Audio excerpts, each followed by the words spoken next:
It's just me. We are. I think we are live. It's there. Okay, good. Yes. Okay. All right. Hey, son.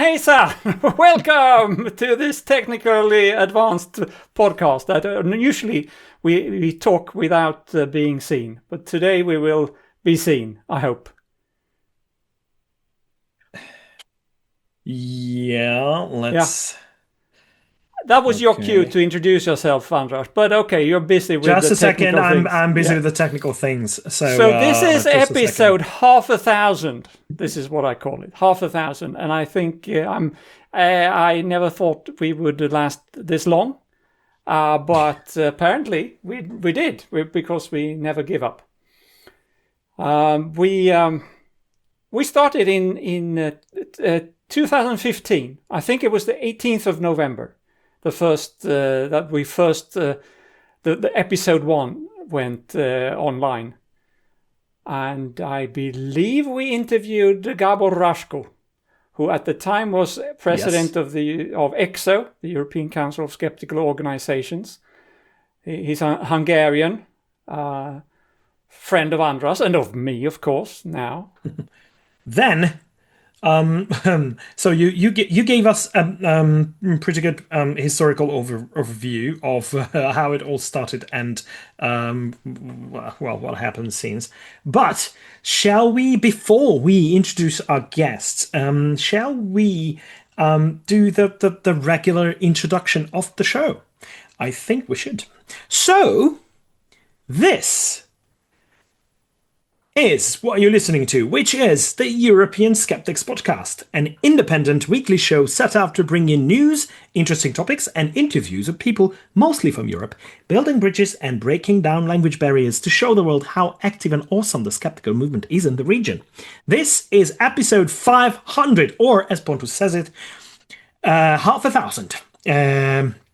And I'm your host, Andras Pinter, and joining me for the show is not only my co-host, Pontus Böckman, but some of our good friends who made a very important contribution along the way to this podcast. So welcome, everyone, and, sziasztok. Well, hey son, I should say then. And good evening, everybody. Yeah, it's lovely to be here on the 500th episode. Congratulations, guys. Hello, Marsh. Welcome to the show. I must say, Marsh, when you were the first so-called celebrity in the skeptical world that I got to meet, at least I felt that's how it felt for me. Way back in 2013, we met in Stockholm at the European Skeptic Congress. Yes, and, back then when celebrity had a much different meaning as to somebody you vaguely know and is not at all important in a wider sense at all. The times have changed significantly since then. There's been the internet things. Well, I did meet somebody then, you, namely, who I had heard on podcast for a year or so, and I was very impressed. I still am, of course. So, I'm glad to hear that. It would have been quite embarrassing if you were no longer impressed with my podcast. Well, back in the day, I used to be impressed with you on podcasts, but yeah, you know what? You've really gone off the boil, and this is the moment I want to tell you about that. That's why we invited you, yes. This isn't a celebration, this is an intervention. No, I get it, 100%, guys. Well, maybe you need an intervention, or maybe we need to do an intervention with you, Marsh, because you keep podcasting. And you have a lot of podcasts going on. And the latest, it's not brand new, but the latest and very important, I would say, and interesting show you have is the No Rogan experience. Why don't you tell us a little bit about that? Yeah, this was an idea that I said yes to when my friend Cecil Cicerello from Cognitive Dissonance and Citation Needed, a very kind of veteran podcaster as well. He asked me, wouldn't be far off this time last year, kind of December or November last year, it was after the election in America. He asked me whether I'd be interested in a project where we actually listen to what Joe Rogan has to say, because so many people recognize that Joe Rogan has this huge influence on so many different types of people, largely kind of white guys in America, so not that many different types of people, I guess, and had an influence on the election and what people think about health, what they think about vaccines, what they think about aliens and all sorts of stuff. And we as skeptics know that he's got this massive kind of outsized influence, but none of us really know what he actually believes or what he's teaching people to believe, because none of us listen to what Rogan has to say. And so that's what we do now. So on a weekly basis, we'll go off and listen to a full episode of a Joe Rogan show, which is anywhere between 2.5 hours and 4 hours. Some of them are 4 hours long. It's obscene. And we try to explain what it is that they're saying, what the evidence base for what they're saying is, what rhetoric might be being deployed by Joe or his guests, or what somebody has turned up to use Joe's platform to do. And so, yeah, we're kind of 10 months in, and I think we've learned some pretty interesting stuff. I was literally recording an episode 20 minutes ago, just before I jumped on with you guys. So it's been a really fascinating kind of journey so far, and hopefully people have found it a useful insight into a world that they otherwise know is bad, but don't know why, because they don't want to be there listening. And I'm always willing to put my body on the line when it comes to terrible things in the name of skepticism. Yeah, that's very very nice of you to take bullets for the rest of us. It's not the first time you've done it, but I can just second that. It is a very good show. I am a patron, and I listen on all the episodes, even the gloves off segments, which are the most fun, of course, when you're a little bit more open with your criticism of what we can be a bit more relaxed when we're talking to our patrons, because what we really want with the show is that anybody who might be even curious about Joe Rogan can come along and listen and not feel that they're being ridiculed or dismissed or talked down to. And so it's something we try and do. I don't know that we always achieve that, because we do come from a specific kind of bias, and our biases are always going to creep in. But when we are behind the curtain and we're talking to just our patrons, we can relax a little bit, and the kind of little jokes that we bite our tongue for the main show, we kind of let out a bit more when we're in that a bit more relaxed space. And it's more for kind of venting a little bit of the frustration as much as anything else. But I'm glad you enjoy it, even as a patron, and seeing those insights into what we think about some of the stuff that didn't make the main show. Yeah, but thank you for doing that. I mean, it must be torture to sit through those Joe Rogan episodes and analyze and take notes and decide what to comment on and what to not comment on, because most of it is, worthy of comment. Yeah, you have to let a lot of stuff go and decide what kind of the main themes of it are. But no, I really enjoy it. And you guys know what it's like, sort of podcasting regularly for any amount of time. It becomes part of your routine, and you also want to kind of get into the groove of putting shows out regularly, and when you do the research and things like that, it just kind of slips into your weekly routine. And now, the worst part of it, actually, for the Rogan thing, is I find myself using Rogan as a reference for certain ideas that I'm trying to explain. It's like, it's about like when so-and-so was on Joe Rogan and they were wrong for this reason. It's interesting for this. It's like I have to stop having my brain connected up by Joe Rogan references, because that can't be good for me. That can't be good for anyone. Yeah. Will you be continuing your Be Reasonable podcast? That's been quite an interesting source of information for those who are interested in what madness is going out there. So will you be continuing that? Yeah, I don't know really. So I go through spells where I kind of want to get back into doing Be Reasonable. The show, for anybody who isn't aware, is where I actually interview people who hold unusual beliefs, and I try to kind of have a civil discussion while also holding them accountable. The reason I haven't done an episode for, at least 18 months, something like that, it got harder and harder to find new, different ideas and not just retread conversations I've already had. And so it's quite hard to do it regularly and not just be like, well, here's another person who believes that 9/11 was an inside job, but from a slightly different perspective. I didn't want to get into a place where I was kind of repeating myself. So while there are still some new pseudosciences that kind of come along, it feels like there's fewer of them to be able to justify a monthly show. And energy and mental space it takes for me to find them and persuade them to be interviewed, and then to sort of set up for the interview. So I don't know. It's always a never say never, because I find myself in bursts of energy wanting to go back to that world. But it's harder to do a monthly show, even just once a month, where I'm finding people we disagree with. Fewer and fewer people are willing to step across the divide and talk to us evil skeptics, I think. Oh, yeah. Yeah. Yeah. So I know you said before that you don't have too much time here, but before we let you go, Marsh, you have to talk a little bit about QED, of course, coming up. Is it 3 weeks, 2 weeks? I don't know.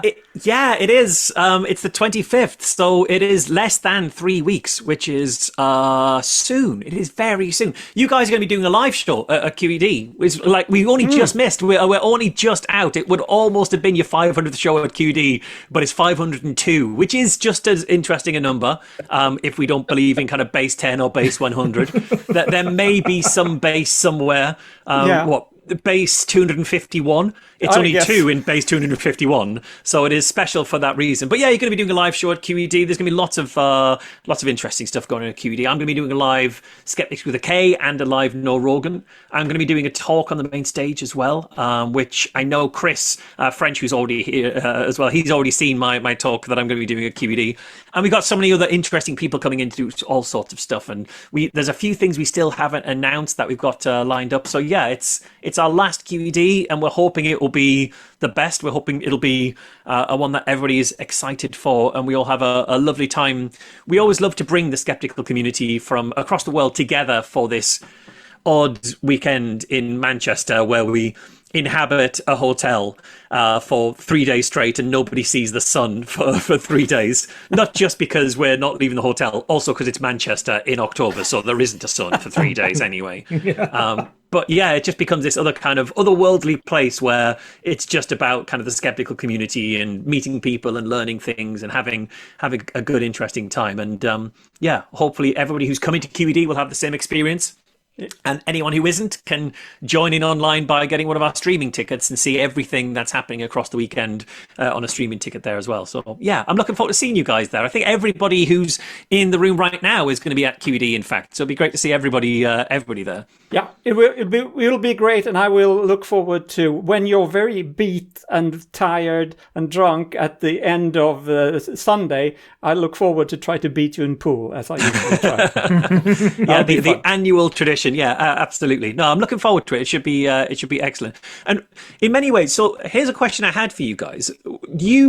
I remember talking to you at the European Skeptics Congress in London in 2015, and I think that was before you'd started the show, but you'd had an idea. So how far down the line of deciding you were doing a show were you when we were chatting in London that time? Had you already kind of got a good idea for the show, or were you just starting out with the thinking about putting it together?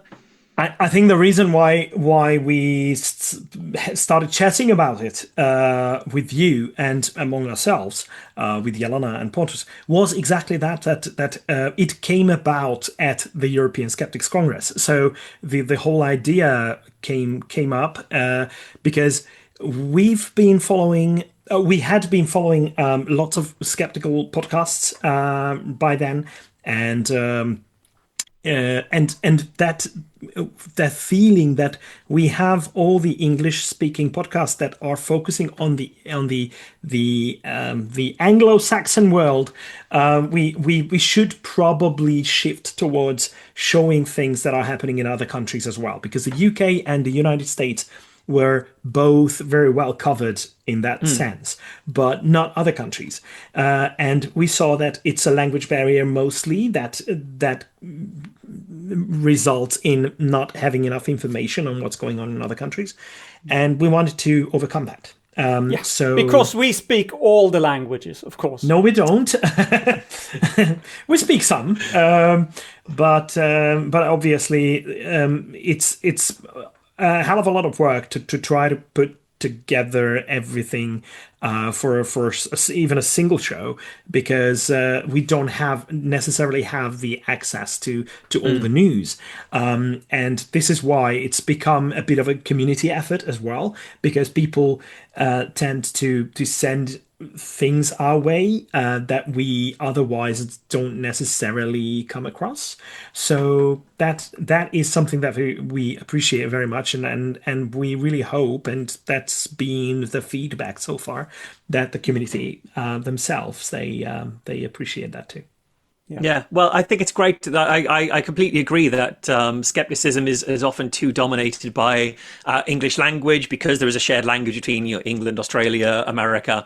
I think it's great to be able to showcase what's happening in other countries, not least because there's fantastic work going on there, but also because the types of pseudosciences that bubble up in one part of the world will make it over to a different part of the world. And if people can understand what's happening in English language places, they can be prepared for when it gets to them. But what's happening in Italy, we need to know, because it could end up on our doorstep soon anyway, the next bit of pseudoscience. So I salute the work that you're doing. I think it's so important to bring multiple languages, multiple kind of cultures together, and see that there is this shared effort to combat pseudoscience. And I know you've got people coming up who are from all parts of the world and all parts of Europe who can talk about the excellent effort in their area too. So yeah, it's really fantastic.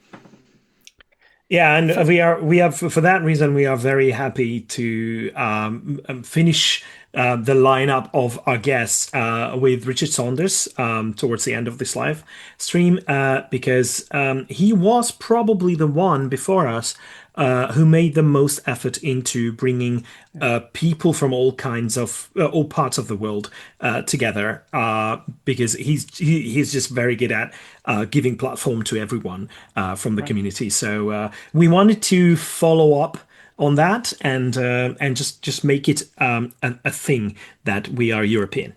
Yeah. So thank you very much, Marsh, for joining us. We have another very international person waiting in the queues here, another Englishman, Chris French. Welcome to the show. Yeah, we're like buses, you wait all this time and then two come along at once, Yes, lovely to be here. I mean, following Marsh, that's tricky. I should just say, before we go any further, I took the opportunity to look up in numerology the number 502, Marsh, before you go. Number 502 often signifies a powerful message about positive change, divine support, and the need for balance in your life. That particularly applies to you, Marsh. Well, I'm looking forward to some divine support. I wonder what that is. Yeah, you get a lot of that at the QED conferences. They take tea and biscuits out for the Christian protesters outside. It's really nice. That's true. Yeah. Anyway, yeah, lovely to be here, guys, and congratulations. I will raise a glass to you. Oh, thank you. That prompts me. That is very, very impressive. Very good. And I'd only realised today, actually, that you kind of this idea to do a European Skeptics podcast came out of the European Skeptics Congress, which was at Goldsmiths, which. Yes, and you were the host of that. Oh, really? This is my podcast. Yes. Yes. However, some other people who will be joining us later on could claim very similar things regarding the podcast. I dare including say. Susan Gerbic, whom we usually refer to as the godmother of this podcast. She really brought us together with Pontus. No, I'm very, very impressed. Yeah. Anyway, good to be here. But the reason why we invited all of you is because we do think, as you said it, jokingly, of course, but it's a serious thing, that we do think that you all played a very important role in the coming about of this podcast and what it had since developed into. So it's it's. No, you're doing a great job. We appreciate it very much. Yeah, I look forward to the 500s edition. Oh yeah, well, oof, that will be a while. That'll be a while, I'm sure. Yeah. But I don't know if it was heard or shown on the live stream, but I tried to open a bottle of bubbly here as well when you were toasting us here. So I'm toasting now. So Excellent. yeah. Well, in that case, Come another prepared, excuse I for say. sip, right? Excellent. No. Great, but Chris, talk to us about animalistic psychology. Again. Again? Well, that's your thing. We're slow learners. Tell us again. People always start off with what is anomalistic psychology? So, what is anomalistic psychology? It's essentially this. Yeah. Did I mention I had a book out in 2024? I seem to have read it several times and recommended it to a lot of people. I recall. But anomalistic psychology is in fact the psychology of weird shit. So all the kind of weird experiences that people genuinely do have. It's taking a position of saying, well, can we explain them without having to resort to paranormal experiences? And wherever possible, can we actually test our own explanations in terms of trying to produce empirical evidence to support our position? And so, yeah, that's essentially it. I retired in 2020. The Anomalistic Psychology Research Unit kind of survived another few years till 2024 at a kind of lower level of activity. But now it is formally no more. The Anomalistic Psychology Research Unit is no more. I mean, I'm still carrying on. I'm writing, I'm doing talks, I'm doing podcasts, I'm doing a bit of research as well. So really, it was just one less website to fail to keep up to date, because I'm terrible at keeping websites up to date. But yeah, it's been a really interesting kind of journey for me to. And looking back, you can see all of these kind of points at the time when you were living through them weren't necessarily that significant, but now looking back, you can see how they fit into a kind of chronology about the kind of the rise of skepticism in the UK and where we're at now, and so on. This is one of the topics that we're going to be talking about at QED. I'm on a panel with Marsh. And with Richard and with Richard Wiseman and Alice Howarth. And of course, you guys are going to be there. So, absolutely. It's going to be good. Yes. Yeah. So how long do we have to investigate those paranormal phenomena before we conclude that there's nothing in it? You can't. This is it. When people often say, you can't prove a negative. Well, I disagree with that. There are some negatives that you can prove. But one of the negatives that you can't prove would be something like, for example, telepathy exists. I mean, just because we don't have definitive proof that it exists now doesn't mean that in a year's time, in 10 years' time, in 100 years' time, we might suddenly have that proof and we might find, yes, it really does exist. So you can't logically prove that it doesn't exist. So, but the challenge is, I would say, for the people who say that it does exist, they could bring this kind of controversy to a definite conclusion by producing a replicable demonstration of telepathy, for example, under properly controlled conditions. And then that's it. They've won the argument. The skeptics could never prove it doesn't exist, but the believers could, in principle, prove that it does exist if indeed it exists. I would not bet my house that it does exist, but yeah. But Chris, to what extent is it like homeopathy that us skeptics often feel like it's really a waste of resources to keep like researching if it works and whether there is something to it, because the evidence that we have so far is so overwhelmingly negative that it doesn't really make sense for us skeptics usually to see a lot of money poured into that. So what about this? Because I have a feeling that with anomalistic psychology, that's a different thing because, but tell me if I'm wrong, because you can still, in the process of researching that, you can still learn a lot about human psyche, right? Yeah. So that's the whole point. I mean, from us, I mean, there are two kind of issues there. One is, do any of these things really exist? And that's really more the domain of parapsychology rather than anomalistic psychology. But we've always had kind of two streams of research, and even to this day we do. We still kind of test psychic claimants. There's $500,000 going for anybody that can demonstrate these things under controlled conditions. And so, we're still kind of carrying out those tests. That is partly, it's partly about kind of PR, let's be honest, to be able to say, look, if you can really do this, then there's $500,000 waiting for you to collect. It's kind of a useful rhetorical device, let's be honest. And I've been involved in lots of those tests back in the day when Randy had $1 million on offer. We would run the preliminary tests that they had to pass before they went for the $1 million challenge. And of course, they never passed the preliminary tests, which meant that Randy never had to actually test them. That's because you were all biased against them. That's it. Exactly. It had nothing to do with science.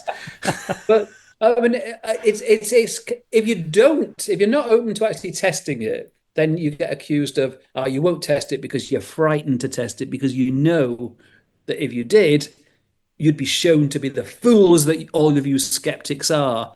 And so it's actually, it's also interesting to me as a psychologist, okay, just in terms of the lay psychology side of things, but to actually interact with these people, all of the ones I'd put my hand on heart and say, all of the people that we have tested over the years genuinely believed that they had a gift. And it's quite interesting to kind of get an insight into that by just seeing them in action and trying to figure out, as Marsh did with the Be Reasonable podcast, what's going on in their minds? How is this going to work? As many of you know, I used to be a believer in a lot of paranormal stuff. So I think that, again, is kind of quite useful in terms of, I can see where they're coming from some of the time. I've gone from being a believer to being a skeptic. But yeah, I mean, to be honest, they don't get very much funding. The parapsychology departments have a few sources of funding, but not very many. And as an anomalistic psychologist, the same thing applies. Yes, I was going to say, neither do you. Exactly. But, I kind of, one of the things that I always kind of struggle to get kind of funding to cover anything. But you can do a lot of stuff without funding anyway. So, that was fine. Yeah. But no, I think I personally, my position is that, given that any society, anywhere in the world, at any point in history, you've always had people who have had these weird experiences that we would interpret as being ostensibly paranormal, that either indicates that at least some paranormal phenomena might genuinely exist, or it's telling us something interesting about the way the human mind works. But either way, it's worth taking them seriously and trying to get to the bottom of what's going on. So that's the kind of whole approach that we've taken over the years, and I think we've kind of made a pretty good case that it can provide interesting insights into human psychology. Oh, very much so, very much so. Thank you. But speaking of things, this is a little bit outside your area, Chris, but you are used to looking into things that may or may not exist, and people see things that may or may not be there. Lately, we've had a lot of sightings of drones over Europe, especially around airports. Yeah. Do you think? I was talking to a ufologist the other day, and he said to me, "I don't think that they are seeing drones to a large extent. Maybe one or two are drones, but this sounds just like the sightings you have of UFOs." But now people's minds go to drones instead to aliens. What do you think about that? Well, exactly. This is interesting insofar as back in 1947, when the phrase "flying saucers" first entered the English language, and obviously it was the year of Roswell, So, and after that, there were various UFO flaps across America and in other parts of the world, where people were reporting seeing things up in the sky they didn't know what they were. And what's interesting is if you look at the public opinion surveys from the time, they were given various options about what do you think these UFO flaps are all about. And most people kind of thought it was probably it was about Soviet military technology. There are also options like some kind of meteorological effect or a celestial object or whatever. ET often was not included back in those early days. It was not in the public consciousness that something up in the sky, that's probably an alien. Now we automatically, or as whoever you were speaking to, we go from this thing of something up in the sky and we don't know what it is equals extraterrestrial. And of course it doesn't. That's a huge inferential leap. And it's interesting now with the kind of the drone flaps, for want of a better expression, you can kind of interpret that in either way, Now, it's quite likely that most of those drone sightings have the same explanations as most of the UFO sightings, which is that there's a whole host of things. It could be an aircraft viewed from an unusual angle. It could be Chinese lanterns. It could be a meteorite. It could be all sorts of things. But now we're because we're in a kind of situation where people are kind of getting very worried about the possibility. Again, Soviet technology is one of the things that people are worried about, isn't it? That it might be the Russians, maybe it's the Chinese, but somebody's spying on us. That's become, again, part of the public consciousness. But that's what happens. That shapes how people perceive ambiguous and mysterious stimuli. Yeah. But they've probably got mundane explanations. Yeah. So again, it says a lot about actual psychology more than about drones or UFOs. I think so, definitely. Yeah.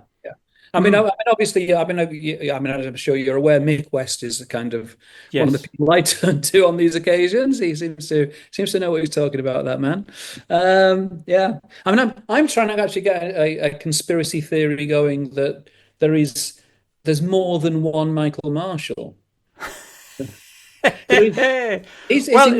The amount that he produces, it's not physically possible. I think I could prove this mathematically. I think they're either clones or androids or some kind of AI. Maybe it's just kind of I don't know. I think there is another Michael Marshall. There's another Michael Marshall out there who writes for The New Scientist. There is actually. So there is actually more than one Michael Marshall. All right. So there you go. My conspiracy theory is now no longer a theory. It's a conspiracy. It's been proved. It's a conspiracy. Well, now that I've been rumbled, I think I'll use this opportunity to wish you all again congratulations on 500 shows, and I'll disappear. So thanks so much for having me, everyone. And thanks a lot, Marsh. Thank you for joining us. We appreciate it very much. Take care. All right. We should have had Deborah by now, right? But maybe we should. Yes. But maybe we should give her spot to Claire because Claire is here. Claire is Deborah here. Yeah. I just sent a message to Deborah as well, but yeah. Hello. Hi. Yes, I am here. So I've been here since the beginning because Pontus said that I have lurking privileges, so I've been just lurking in the background. That's the second T-shirt so far that has come up from tonight. The first one is Michael Marshall's quote, "I will lay down my body for skepticism at any time," or something to that. I will have to re-listen to it. But yeah, I am definitely taking that merch. And and lurking privileges, that should definitely be on some kind of badge or something. Yes, we have lurked together before, you and I, Claire. Yes, that's true. In a lot of skeptical context, of course, but also we did we did New Zealand in, I don't know, 12 parsecs, I think. Yeah, 2022. Yeah. Yes. 12 parsecs. Okay. Yeah. So the good thing is that you are being true to Star Wars, but currently not to science. But yeah, okay, go ahead. Oh, I want to ask both of you to just clarify that lurking together in skeptical It means context whatever you means- want it to mean, Andras. We're not telling. It means whatever you want it. Because as much as I would have liked to be there in New Zealand as well, I unfortunately had to cut my your travels loss. short.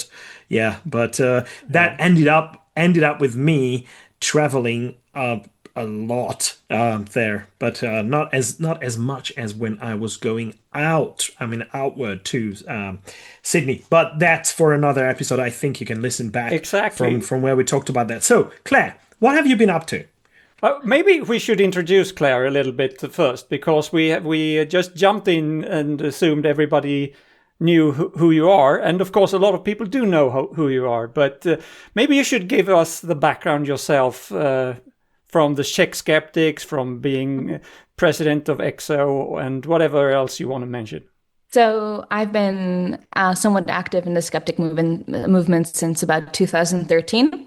My gateway drug into skepticism was actually paranormal testing and paranormal belief. Starting off also as a believer and then becoming the skeptic that I am. I am at home with the Czech Skeptics. Then for a while, I had the honor of chairing the European Council of Skeptical Organizations. And in the last few years, I've been looking more into the dark underbelly of the paranormal world.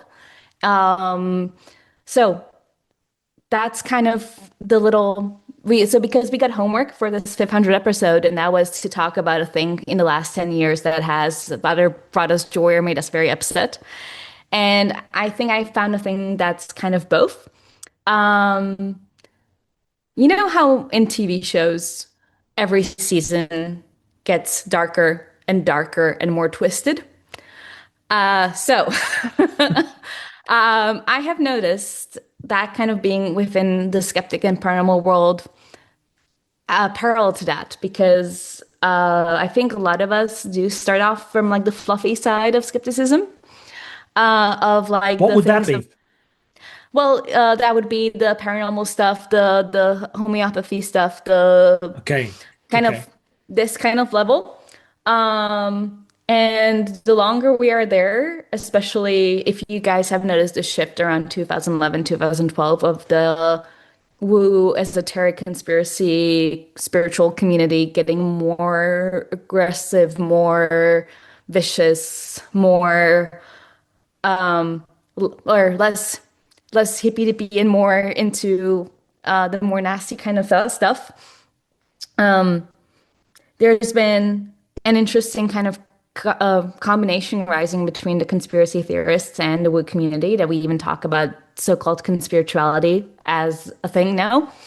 That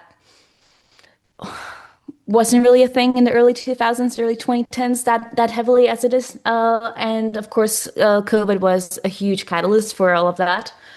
And a lot of skeptics have remarked that they have noticed things getting darker, and they have noticed that there's this huge bleed over between so I don't believe there's such a thing as a harmless misinformation or harmless alternative medicine or harmless disinformation, or it's going to always lead into something worse. But there are things that are maybe not, they don't pull people in as much. But yes, we've noticed much more crossover between the very, very dangerous conspiracy theories and the more like numerology on the weekends conspiracy and spiritual beliefs.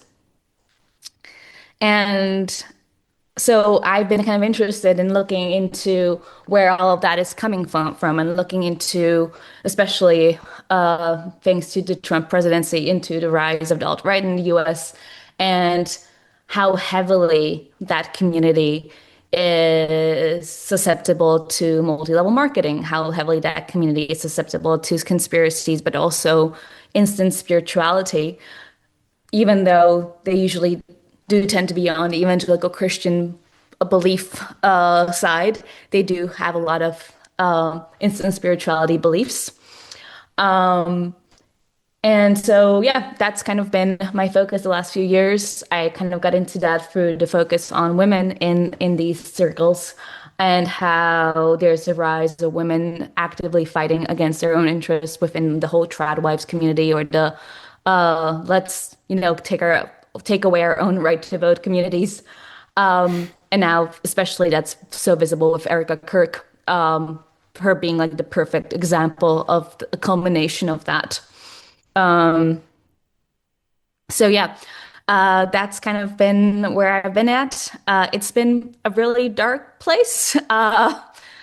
I talked about it a little bit last year when we did the live QED, a live ESP podcast at QED about how Russian propaganda funded, and of course, Project 2025 and all of those people have bled into the woo space and have used the woo space. I've been looking at Alatra, which is the so-called creative society, which is a woo cult used to spread Russian propaganda across Europe, especially in Central Europe at this point.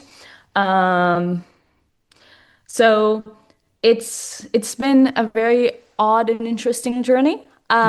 But what I do appreciate about you guys, that even though things have gotten sadder and darker on one end, you've never lost your will, your enthusiasm.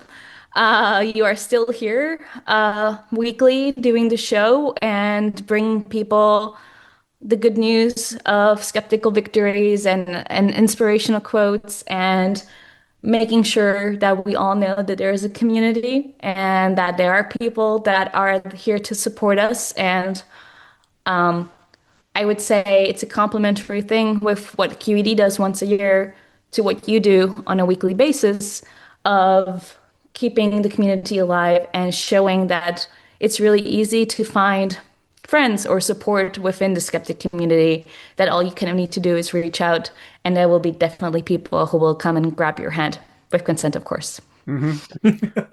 Yeah, well, yes, but thank you very much for that. Of course, we are far from alone. There are a lot of people doing very good job out there, but I'm happy that we have an audience, because not because selfish reasons, but because that means that there are sensible people out there. And you're quite right.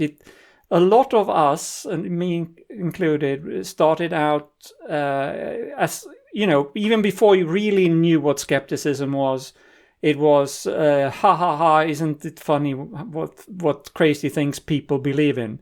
And that is, I guess, what you call the fluffy side.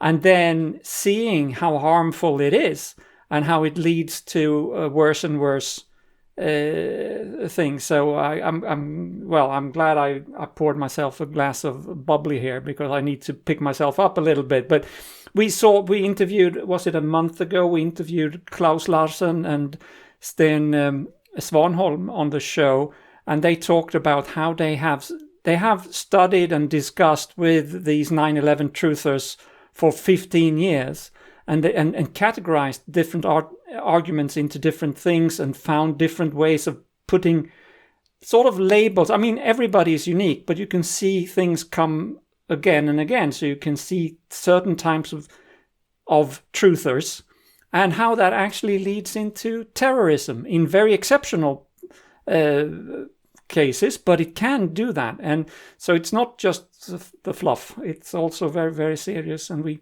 need to keep at it, I guess. Yeah, because belief leads to action, right? And I think this is something that is so heavily underestimated in today's world, where, a family friend before COVID was speaking about how climate change isn't real. It is a conspiracy theory manufactured by China. And then when COVID started, he refused the vaccine. And my father was completely shocked. Like, how could this person refuse the vaccine? This is my long-term friend, a reasonable guy. And I said, did you not hear him deny climate change last year? Like, how is this surprising to you? Like, this completely tracks. This makes complete sense. I would be more shocked if he did want the vaccine. But then I realized that this is so automatic for us at this point. We see these patterns. It's like when you, as a skeptic, look at a poster that's for the pro-life organization. And even though it doesn't say that anywhere on the poster, you know exactly what you're looking at. And you know how harmful that is. And you point it out to someone that's next to you, and they're like, what are you even talking about? Are you, what, there's just this lack of understanding of the, number one, of recognizing the patterns, because there's just it just comes with experience of being in this space, being in this world, and seeing so much of it. And then, of course, also being able to grasp the depth of the seriousness of how far this can go. And so the ones, I don't know if that this is an experience for more of you, but I would assume that it would be for those of us who are not in an English-speaking context, but we do interact with it. We can see those patterns emerge, as Michael Marsh was saying. We can see patterns emerge within our linguistic context because we know the foreign one and we know it's going to get here eventually. And then we recognize those patterns, but we're kind of one of the few only ones. And so you are in the situation of being like a doomsday sayer. Yeah. And then you look like the crazy conspiracy theorist. And that has happened to me so many times at this point where I'm like, oh yeah, this is going to be a problem. And everyone's like, what do you mean there's just a harmless group of whatever, right? And then it's like, yep, I told you so. I don't want to be right, but I am right. And this is just sad. Yeah. Well, it goes back to what you said. There's no harmless beliefs or misbeliefs. It is... I hate to do the slippery slope fallacy, but it very often is a slippery slope. If you start to question even a certain harmless part of reality, then you have questioned reality, and then you're very more likely to go down into dangerous paths of denying what's obviously logic and rational thinking. Yeah, because for that little part of reality or misreality, to make sense, you have to skew the rest of it for that to make sense, and then unfortunately, it is a slippery slope. One thing I have recognized, though, that I'm not sure really helps, but it seems to be with some people an antidote is when they start slipping into a community and they get exposed to the really crazy stuff too early. That tends to like shock them out of that community, but. Of course, that's not something we can really control. And sometimes even if people are slipping into a community and you show them the full range of belief of that community, they don't really believe that's really what their community that they're going into believes.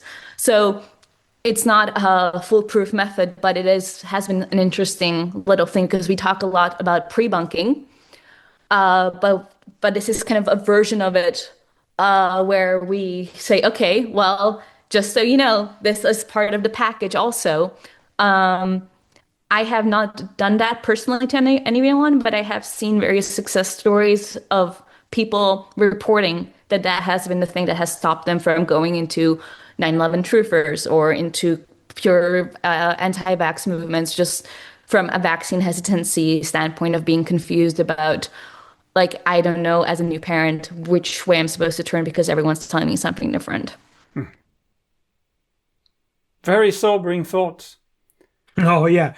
Oh, guys, I'm sorry to interrupt. You may have heard my dog whining in the background there. If so, I do apologize. He's actually making it very clear that it's time for him to be fed. So I'm going to make my excuses and leave. Welcome, Susan.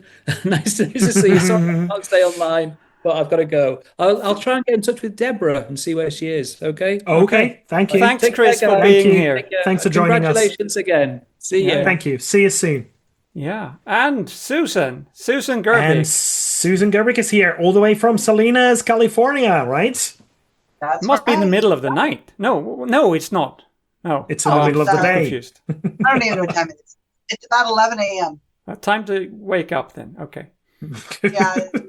Well, sort of. I'm barely awake, but okay. It's California. I'm retired. I don't have times.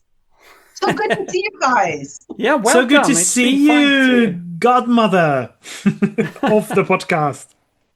I need to get fairy dust and throw it up or something at this point. Yeah, the fairy godmother of this podcast. Yeah. Yeah, it's been a while. So it's been a couple days, right? No, it's been a long while. I have got to get back to Europe. People need to invite me to come to Europe. I'm dying to get over there, but not making it to QED this year. My heart is breaking. I have I'm going to be doing a skeptic camp in Las Vegas, a very Vegas skeptic camp. I have an MC that's going to be Elvis Presley. He's going to MC our event. So we're doing skeptic camps all around the United States. So Elvis is alive. Yeah, at least in Vegas during our skeptic camp, which is the same weekend as QED. But I travel all the time now. I've been really focusing on bringing the skeptic community back in the United States into in-person meetings. So we're doing a lot of skeptic camps. I think I'm on the road 3 weekends, depends, 2 or 3 weekends a month. I'm gone. Just skeptic camp somewhere. I just came back from a skeptic camp in Santa Cruz, California this weekend. They had a STEM into drag. So they had PhD and postdoctorate students dressed up in drag, and they presented their science in drag. It was great. I mean, so we're seeing a lot of interesting things happening all around the United States of, we're doing this. And I know you guys do skeptic camps over there, right before QED. I've been to one. I've only been to one's QED. Yeah. I'm so sad they're ending. Yeah. Are skeptic camps the same all over the world then, in your opinion? Or I mean, we don't dress up in drag. I guess we could. It's still not too late to do it for QED. I haven't considered it, but maybe I should. You never know. You might be the only one not in drag. Could be. You better get your glitter out. So no, camps, well, they fit a same model where we're trying to they're more grassroots. We're trying to get people to make it low price or no price, and volunteers from all over. Somebody brings cookies, somebody brings coffee, somebody brings pizza. And the speakers are great. I've been recording a lot of the speakers. Center for Inquiry has really been sponsoring me, helping me financially be able to go to do all of these events. They've been covering my expenses. 2026 look like we're going to do more. I think we've done 15 in the United States this year, and I wouldn't be surprised we're going to have over 20 this year. So, wow. And how? Yeah, what is the usual turnout at these events? The most we've had, I think, is 55. Wow. So they're small. So how do you recruit? Recruit what? What do you mean? So it's not about participants. Bringing in the audience of people who are not in our community already. That is not our goal. Our goal is to bring in people who are already know the podcast, know the books, already on the different Facebook groups, the meetup groups, and so on. Those are the people we're trying to bring back our own community. Those like-minded people who have been spending the last few years behind their computer screens just watching videos and hanging out on social media. We want them to start showing up in person, because what we're trying to do, my goal is we're trying to find the next future leaders, because we're don't have them. We need to figure out what our new goals are, who's going to lead us, who is going to be our donors, who's going to be our doers, like you guys, who's going to be the future. And not only just, in person, like in front of the crowd, but the people who are behind the scenes. Who's going to be those people who show up, who write the articles, who do the setting out of tables, to organize the speakers. And then we're also, with skeptic camps, you're starting out with these small speakers, usually small, like local speakers. And then they're getting their first dose of what it's like to do a presentation in front of a like-minded skeptic group. And so we're growing from there. A lot of the people who started in skeptic camps are now our doers and organizers and so on. I know, Andras, you've done a skeptic camp at QED, right? Yeah, Pontus and I are regulars at QED. Well, Claire is as well. So we have been regulars. Although I have to mention that this year I didn't make it into the selection, so I'm not going. Well, I applied, but well. Hey, competition is getting harder. I didn't even get an invite to QED, so you scored more than me. So it's been I think the skeptic camp and the local small skeptic groups or where we're going to find how we're going to get through this nightmare. I really think so. But I just think it needs organization and it needs pushing. I'm one of those voluntold kind of people. I tell people and say, wouldn't it be nice if Susan? Yes. What is it like as a skeptic to be an American these days? I'm proud to be an American. To be honest with you, I don't like our government. I'm disgusted. But I think we're resilient, and I think that there's a lot of hope. And I see wonderful, amazing people pushing back, and I don't think they're going to take us. I think it's going to be fine. I'm an optimist. I tend to be a very Pollyanna kind of personality, and I think I'm in it for the long haul. I'm not going nowhere. I'm really excited. No way. I am not running. I'm fighting. I'm staying. And I haven't really been focusing a lot on politics. If you look through the feeds, you just are like appalled. But it is, I don't think it's going to, I don't think the worst scenarios that we see that might happen, I don't think they're going to happen. I think there's way too much pushback, especially with the RFK Jr. and all of that. I think that we're still seeing a lot of resilience. I mean, everybody I know is out getting their COVID boosters and their flu shots, and I just don't think it's going to be a problem. Isn't that because you're in a bit of a bubble? I'm in California. That's true. Yes, that is true. Exactly. I am in a bubble, but I really don't think that. I think we're going to get through this. And actually, your governor is really fighting back. I think the pendulum is going to swing, and I think that this is our Sputnik moment, to be honest with you. And I've been saying that for a long time, since probably 2016. It's taking a while. I'm not psychic. Nobody is. But and nobody is. But I really think that I think that when this is over, and it will be over, because I don't think that the cult of personality that Trump has, I don't think is going to be able to carry over to this MAGA generation. I really don't think so. They don't have it. And they're already splintering. And I've been around in this skeptic community for so many years. I've seen the splits. I've seen the ideology splits and so on. Same thing is happening with MAGA and all of that nonsense. So I think that it's going to dissipate like the flat earthers have done this year. It's just going to be like, what?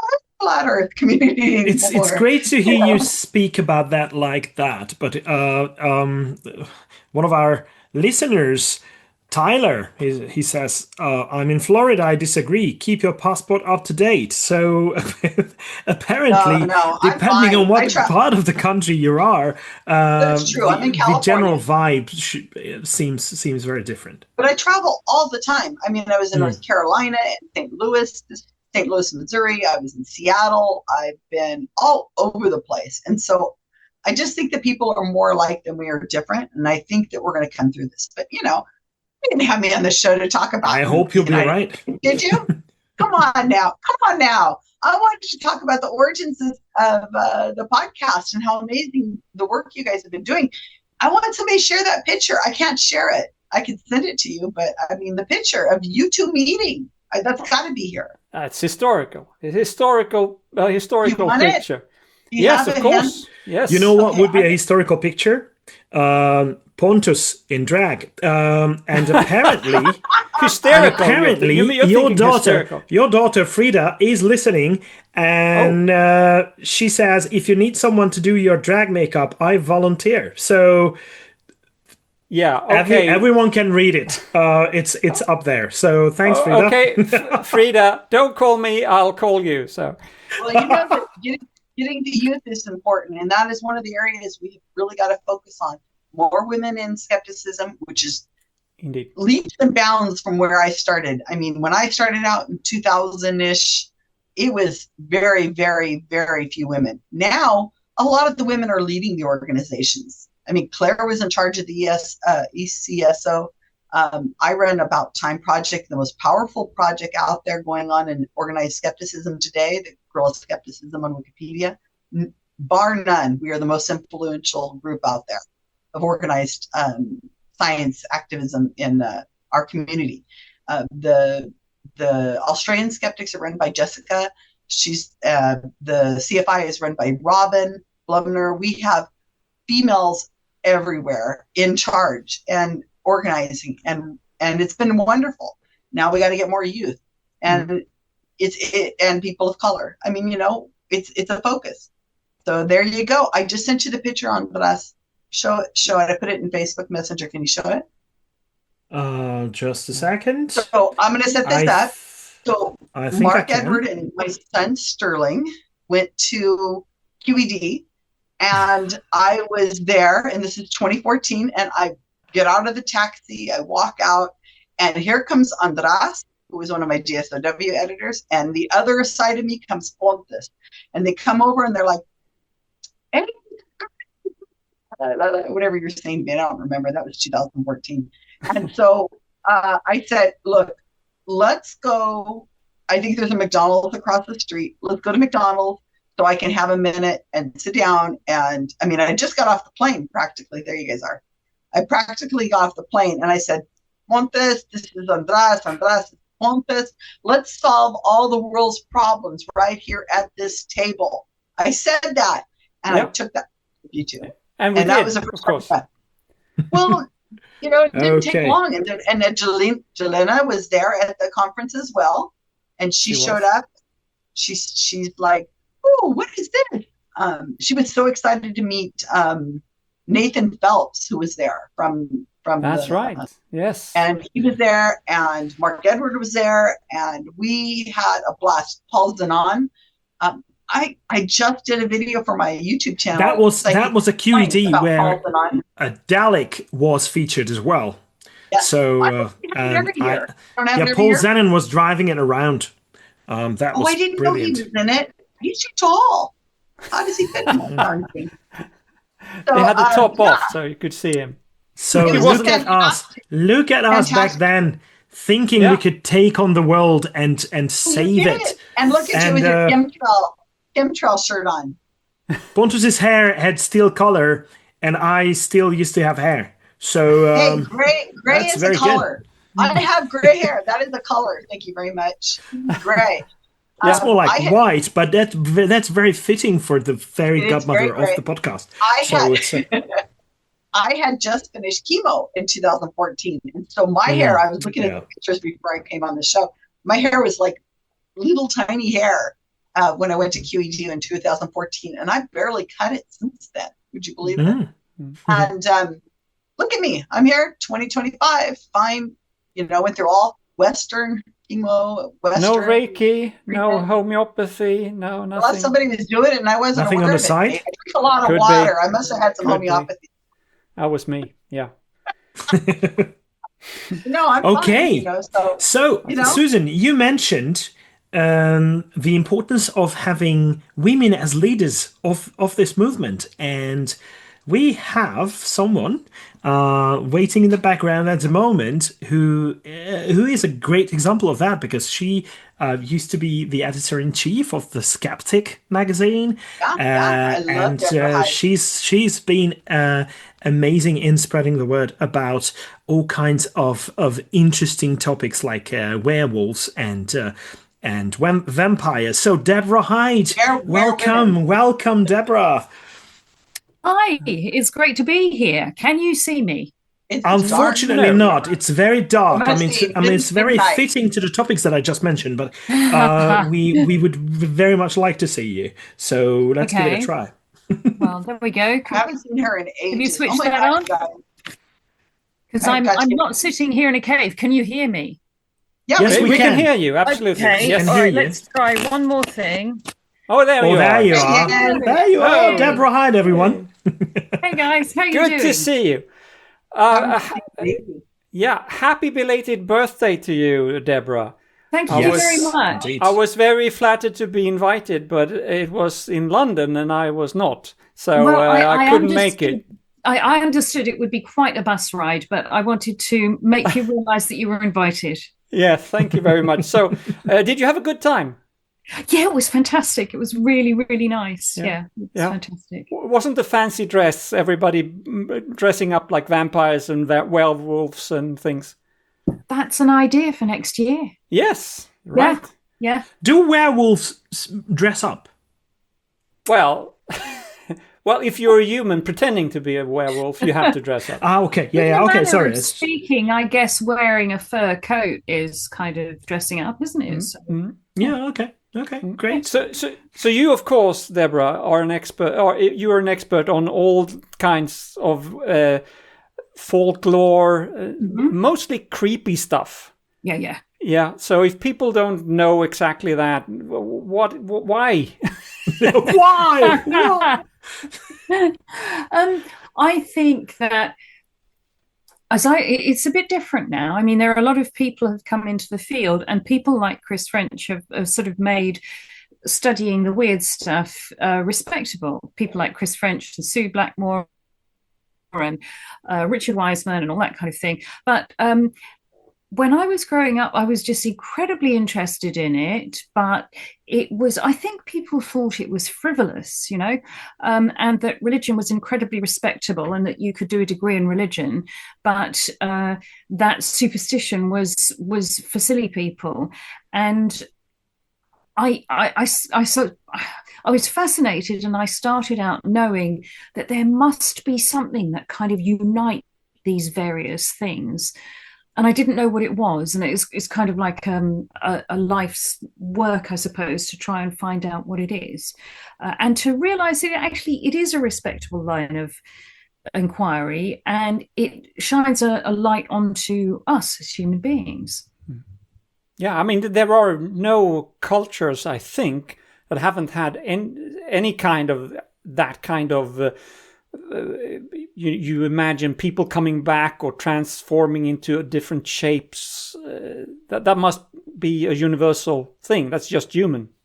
Yeah, I mean, it's kind of one way and another. If you've got these sort of supernatural predators, every culture has them, because every culture has the kind of cognitive facilities and the social setups that give rise to them. So I think it's just a human thing, and people were missing out on a lot of humanity just thinking that it was sort of frivolous. Or when anthropology started, they would kind of, James Fraser with The Golden Bough sort of would explicitly kind of present it that people would become more and more elevated in their religiosity. You start off with silly stuff and you kind of work your way up a ladder and eventually get to monotheism and and sort of complex structures and sort of churches and things like that. So I think it's really has been something of the last 20 or 30 years for us to actually kind of get rid of that grading of belief, if you like, to realize that this is actually just about human beings. Yeah, exactly. Do you think, is it always these supernatural beliefs, or are they always tied to religions or not? Well, it depends what you mean by religion. It's where you put the line for religion and superstition, and it depends where you put the line for natural and supernatural as well. And a lot of the time, people know that they didn't know. So they knew that there was stuff that they couldn't explain that was kind of marvelous and a bit random, but they were looking for a motivation in the world. In sort of medieval times, people would draw a distinction between sort of mirabilia and miracular, and one was sort of like a godly intervention into the earth, and it would be completely random. Other things, lightning, for example. We know there are great powers in the world, but we can't quantify them or control them. And so it's wherever you draw the lines between those things that vary a great deal. Mm-hmm. And I think people have always investigated these things in some way or other. A lot of the time, I think, at least in Western culture, it was a lot of introspection. You sat on your chamber and tried to figure things out. It wasn't always about testing things. But one way or another, people have always looked to try to explain these phenomena. They have, because apart from anything else, if you could explain it, then you stood a chance of harnessing it. And if you could harness it, it made you a more potent person. It meant that you weren't as vulnerable to, to the forces, the random forces in the world. And something that we tend to forget is just how luxurious our lives are. Your chance of dying in childbirth is very, very slim. Your chance of dying of a contagious disease is very, very slim. Most of us make it, to a certain age in a healthy way with shelter over our heads and enough to eat. And it's incredibly luxurious. You can imagine the way people end up thinking when they don't live like that. And that's been most of our ancestors. That makes it sound very serious, but also looking into studying werewolves and vampires and other things like that. That's fun, isn't it? Oh, yeah. I mean, I just finished reading and reviewing a book called Monsters on the Couch, and it's by a psychotherapist called Brian Sharpless, who you guys may have met. He's kind of around the crowd, and he's talked about the kind of psychiatric and psychological disorders how they sort of interact with supernatural predator ideas. And so he talks about all kinds of syndromes, dissociation syndromes and things like that. And the book is fantastic because it talks a lot about movies and the kind of stuff that we do watch for entertainment. And he finishes up the book by trying to kind of work out if there's some kind of adaptive reason why we do like to be just titillated. There's this contained frisson watching people being horribly murdered or being chased by ghosts or demons or whatever. I mean, it's undoubtedly something, it's this strand in our nature. But it also goes for the supernatural in general, that we are so excited about that. I mean, it's still exciting to rewatch X-Files, for example. So it's really cool, even though I know, or Ghost. I remember how much it affected me, the movie Ghost. I mean, it's not necessarily a good one, but the idea of someone being able to come back and make things happen so that they can avoid someone being murdered or someone being mocked or something. So that's really something that resonates with our souls. That we see it on film, and we want to be part of that. But still, that doesn't mean that we are not skeptical about those contents as well. But we can distinguish between reality and fiction, and that's important. Yeah. Oh, yeah. It's great. I mean, it doesn't stop you enjoying all of these things for entertainment. Exactly. And there were some absolutely classic X-Files ones. Do you remember? Was it Eugene Toombs? There was one called Toombs, which was a absolutely classic episode. I mean, some of the best TV ever produced. Probably 4 or 5 of those X-Files editions of those. It was really, really entertaining. Yeah, this stuff gives you a frisson. It just gives you an excitement. And when you say that some of the best produced on TV, you would know, because you work on sets of films, right? Not so much now, but yes, I have done in the past. Yeah. I have a company, and me and my partner, Carl Derrick, we produce. We have produced in the past sort of whole departments for makeup effects. So things like 1408. I don't know if you remember that. Was a John Cusack one, where it was based on a Stephen King story, and he kept. He kept reliving these same experiences. So we would do whole departments for that kind of thing. And I worked on The Brothers Grimm, directed by Terry Gilliam, and which was a lovely looking film. And I worked on that before I accidentally was in it. It was shot in. Were you? I don't remember. Were you a witch? I was. She was a witch. She was a witch character. It was Monica Bellucci. Okay. And She was 500 years old, and she had turned into a character they called the Corpse Queen, and she wanted the blood of virgins to return herself back to her youth and her vigor. And so the ethereally beautiful version of this character was played by Monica Bellucci, and the wizened, shriveled, ugly, hairy-chinned version was played by me. Well, that must have been a fantastic feat of makeup artist to make you that. Thank you, Pontus. That was the right thing to say. Yeah. Yeah, it was good. It was a really fun time. It was a very tiring time because sometimes we'd get there at 3:30 in the morning to start with the makeup, but it was a really, really good time. It must have taken hours every single time. Yeah. It did. I can't remember how long the application was. I can't remember. I have a feeling it was probably like 5 hours or so. Yeah. Wow. Okay. And I had these great long fingernails on. They were hugely long, and so I couldn't visit the ladies' room during the day because I would have given myself a hysterectomy. So I couldn't drink all day. I couldn't drink because I couldn't go. So. Sacrificing for the arts.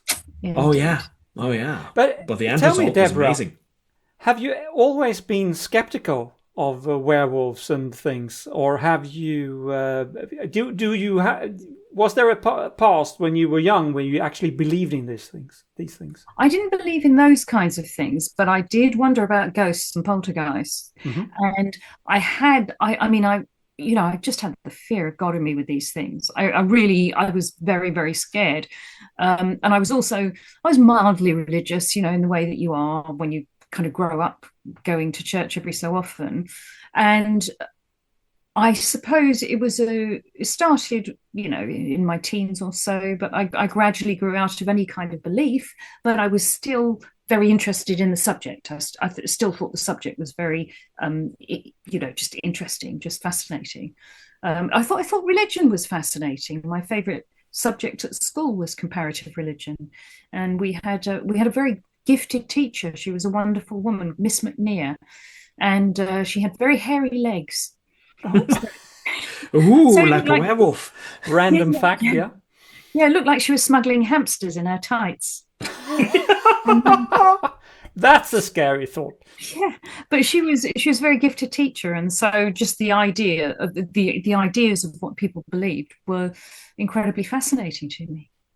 So how is, now switching the subject a little bit, how was religion taught when you went to school? Because I wonder how it is in the UK now, but maybe you can tell us how it was then. I think I was lucky. It varied from school to school. It was one of the core subjects that you had to teach, unlike in the United States where you're not allowed to teach it in state schools.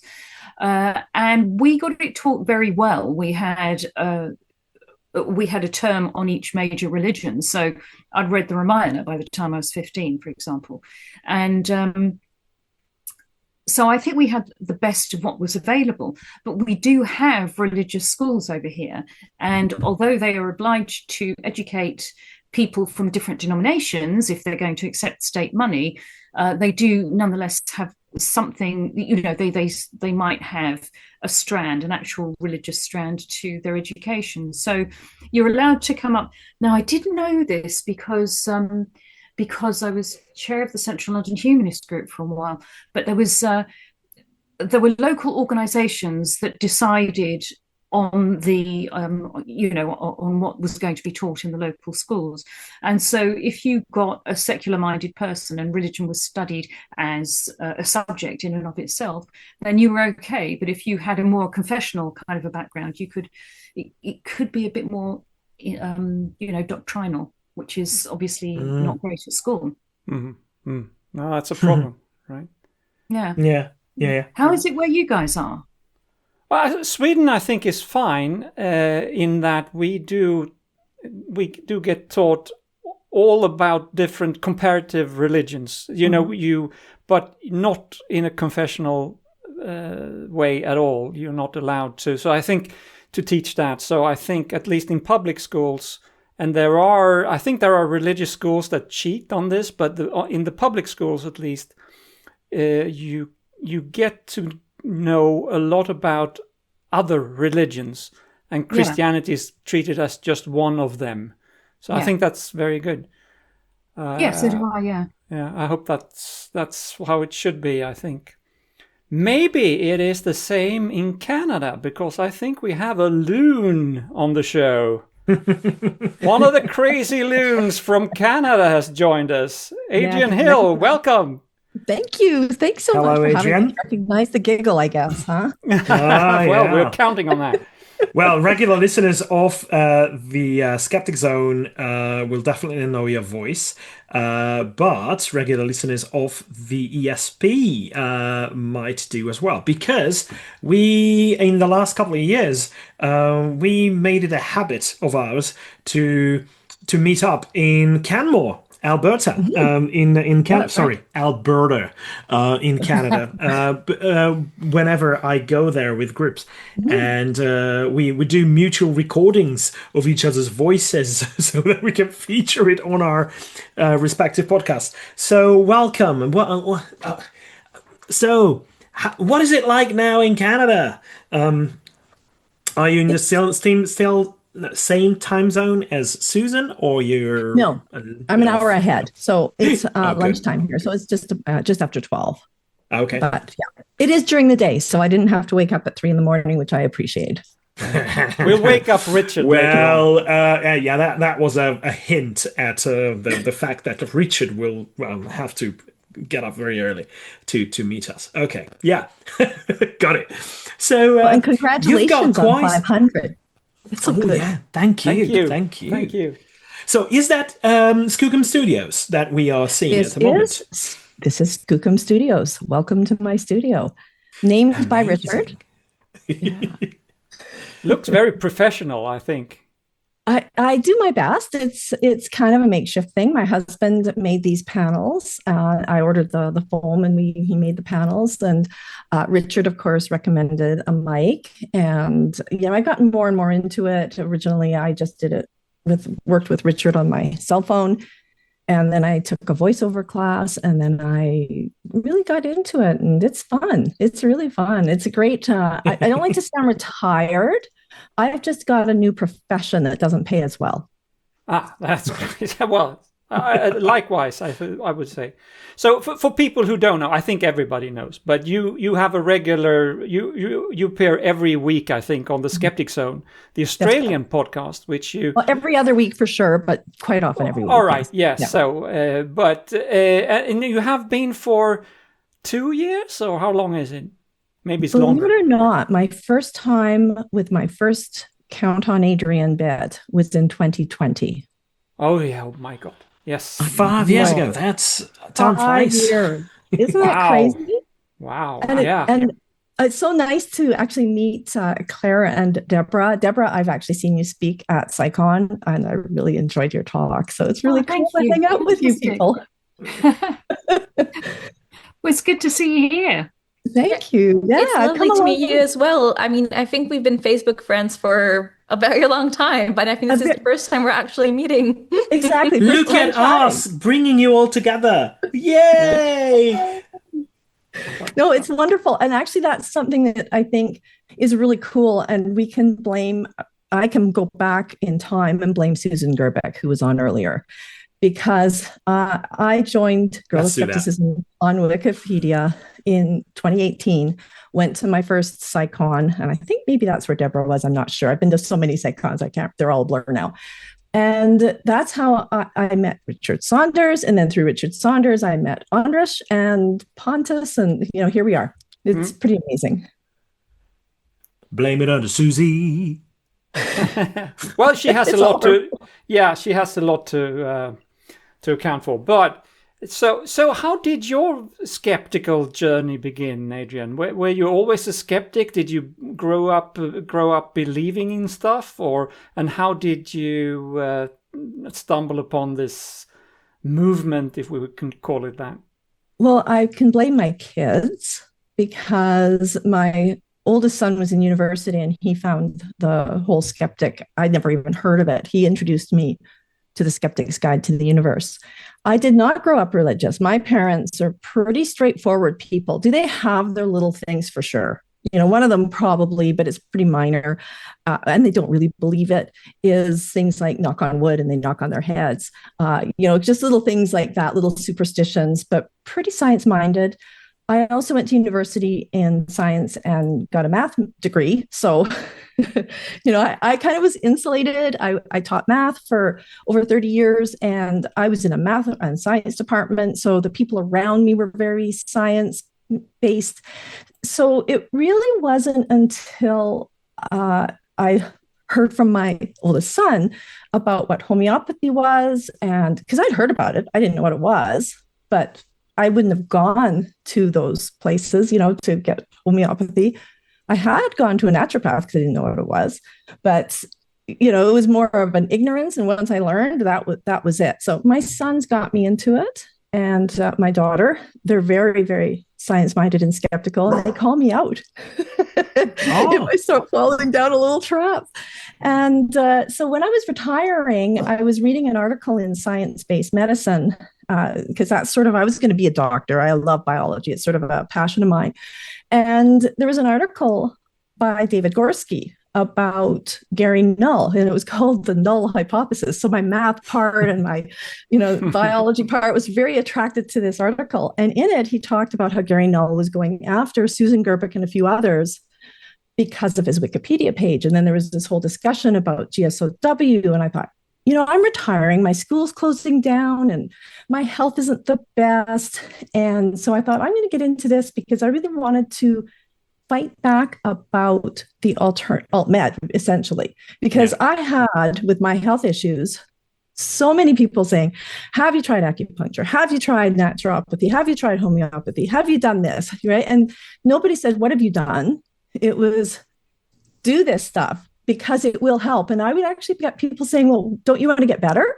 Of course I want to get better. And I got angry, and that fueled me to become an editor. And it really helped me sort of calm down a little bit. I think maybe we've all had that sort of angry stage a little bit where we felt hopeless and helpless. And it helped me feel like I could do something. And it's been so good to meet like-minded people. And what I didn't expect was getting into like what Claire called sort of I think what it was, she said the fluffy parts of Yes, I don't know if that was the best word, because I did see András bristle a little bit. No. I just wanted to clarify what you meant by that. Yeah, but I've had that same sort of feedback, and I ended up becoming, because my final project for GSOW was about haunted houses, I'm kind of the ghosty lady now for GSOW, and I've really gone down that, and I really didn't know. I thought everyone thought the same as me, that it's fun to go see a movie like you guys talked about, but nobody takes it seriously. And I found out they do. Like, I think it's over 50% of Canadians believe ghosts are real. That was astounding to me. And so I thought it's really important to get that good information out about haunted houses, about the Winchester Mystery House, about Sarah Winchester, about spirit photography. I also worked on the spirit photography page. So that's sort of become my thing. I still dabble in the alt-med. I can't let that go. But that's sort of my main interest now. I just find it fascinating. It's really, really interesting. Yeah. So I guess it sounds like you agree with Claire there, that there's no harmless misinformation or misconception of how the world is. Absolutely. Yeah, for sure. And it's also fascinating. And that's where I think Deborah's work comes in. That's why I think I've gravitated to her work, is it kind of overlaps with that. And it's a new discovery for me in my retirement. And it's really fun to learn about all this.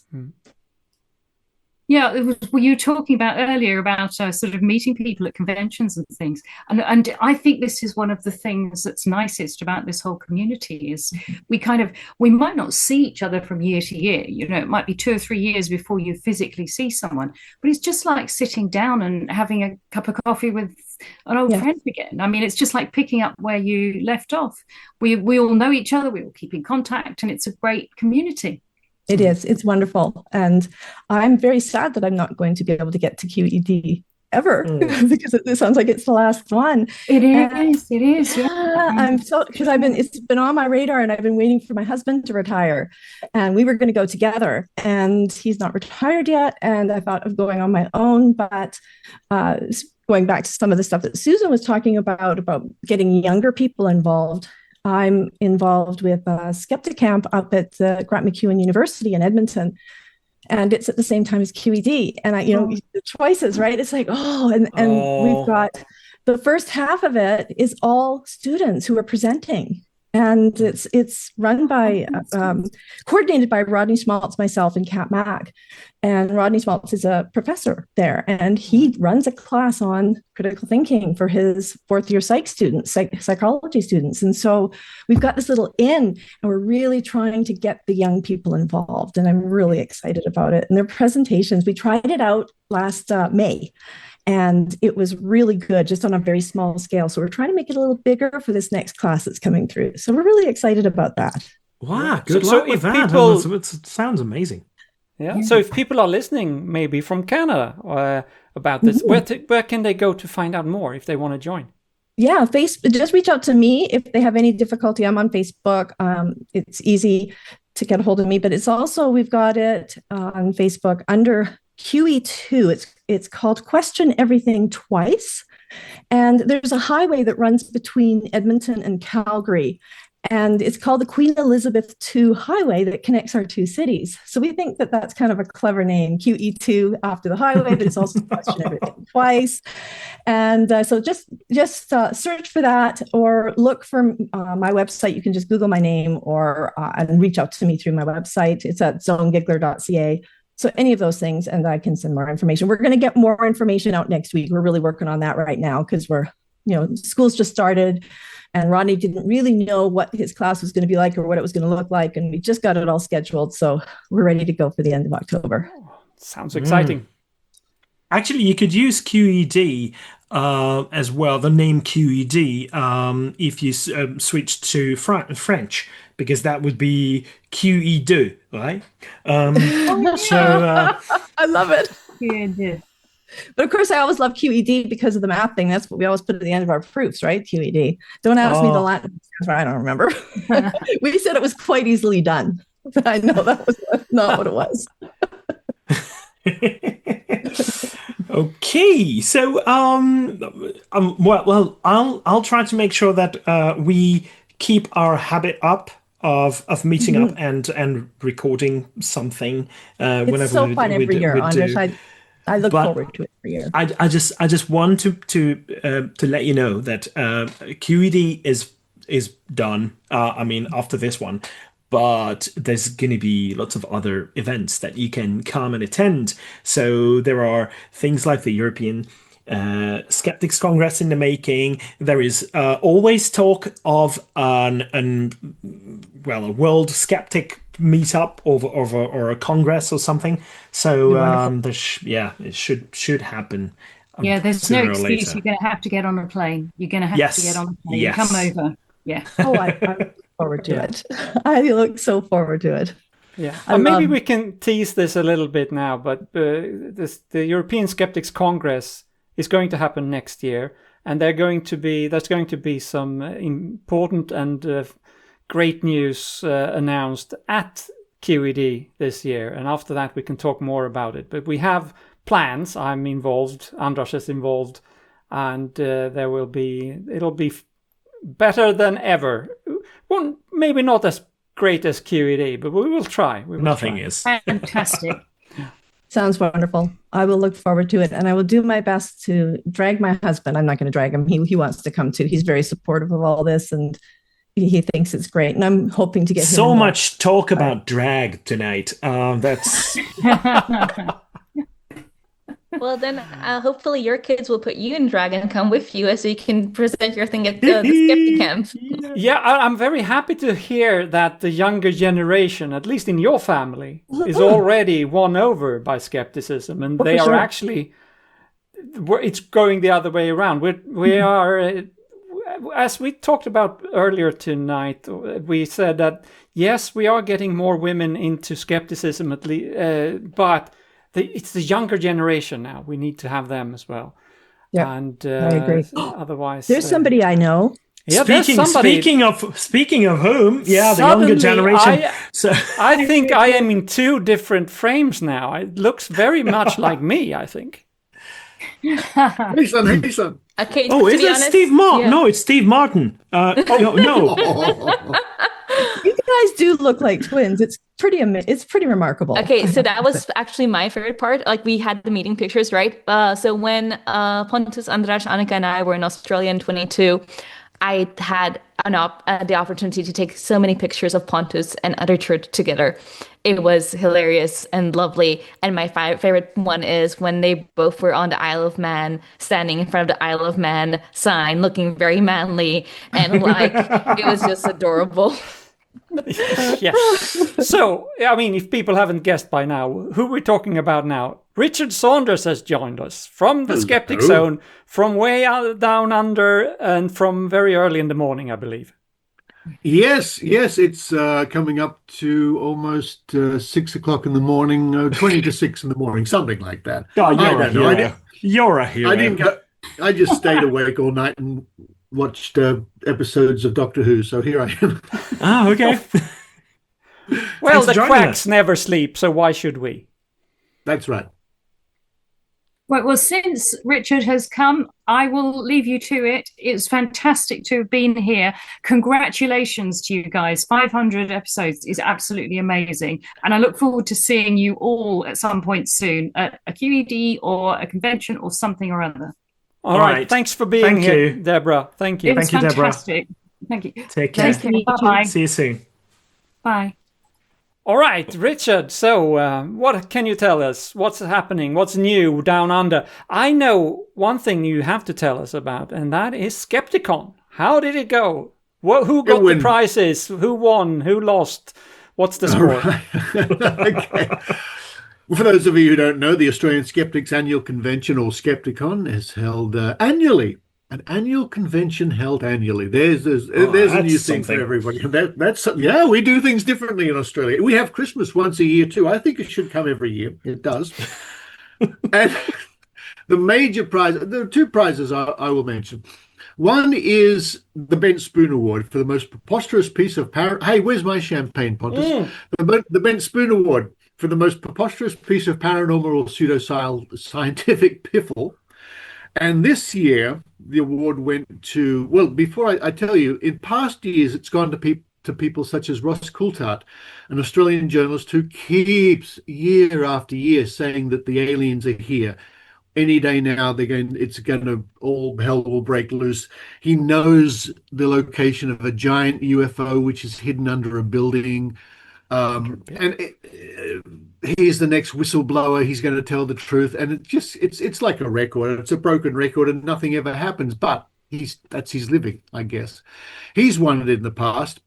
We've also had people, as an Australian TV chef called Pete Evans, who's won it twice. The only person who's won it twice, for promoting such things as a box of lights that's supposed to zap you and heal you and things like that. So it's to people or institutions who do the wrong thing by our point of view. This year, the award went to Barbara O'Neill, who's a self-styled natural healer, naturopath sort of person who's been banned from practicing in Australia, because of her ridiculous advice, but doesn't stop her going to other countries, filming TikToks and videos and online things.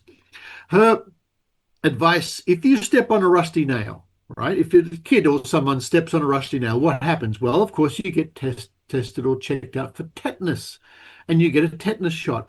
That's not necessary, according to Barbara. You just put chopped up potato on the foot. There you go. Wow. There's great advice. If you've got a sore throat, how do you fix that? Well, you get some onions, chop up the onions, wrap them up, and put them around your throat, so you can walk around with onion throat for a while. So sounds more like a recipe than anything else. You know what? That is something that it will prevent others from, and that is catching the cold, because they're not going to get close to you enough to be infected. Yeah. No. And this is the sort of she's very big into castor oil that can cure many things, and cayenne pepper. Someone she said was having a heart attack. I'm just remembering off the top of my head, and her advice is to give them lots of cayenne pepper. Okay. It's more and more. Right. She's a cook. She's a cook or a chef more than a healer. She's cooked. She's a cooker. She's cooked. In fact. Yes. She's cooked. She's a cuckoo. Okay. And with all these vegetables, the suspicion is she's being sponsored by Big Pharma. Vegetables farming. Ha ha ha. With an F. Oh, I get it. Oh. Instead of Big Wellness, and Big Wellness is at least 3 times more income, more value than Big Pharma, which is true. The alternative health industry and supplements is far bigger monetary wise than pharmaceutical companies. So that's worth looking. If you just go to our website at skeptics.com.au, there's a little announcement of the Bent Spoon Award. She's all over TikTok. If you look for Barbara O'Neill on TikTok, you see the most loony advice. The other award worth mentioning, I think, is our editor of the Skeptic magazine, who's just retired, Tim Mendham, and a long-time skeptic here in Australia. He won the very rare Lifetime Achievement Award from Australian Skeptics, which is, it's well deserved. One of the highest honors we can give as an organization. Somebody who's we've decided has spent a lifetime or a good portion of their life in the skeptical cause and done so. It's so well deserved, because he and his wife Hilda produced a wonderful magazine for many, many years. Now the magazine's moving online, but the print edition. Can I grab one quickly? I don't know if this is going to show up there. Well, I'm on blur, but anyway. So for many years, but also, I take my hat off to Tim, because he was in the Skeptics office. In other words, when people contacted the Australian Skeptics, he was the contact point. So, which is great, media, general public calling up, but of course he took all the calls from people who thought they had magical powers. And sometimes that can be quite interesting, to be diplomatic. Being called or emailed by people from all around the world. So, someone in Singapore or Canada or something saying, I've got special powers, you have to pay me the money. Things like this. Well, how do you know you got special powers? Oh, I levitated yesterday. You can send your check to this address. Things like that. But I'm on a roll now. So the other great news coming out of Australia, and for the Skeptic Zone podcast, hello, Adrienne. Why aren't you recording your next episode for me? Right after them. Yes. In the next office you don't see near Adrienne is the office of Psychic Penny.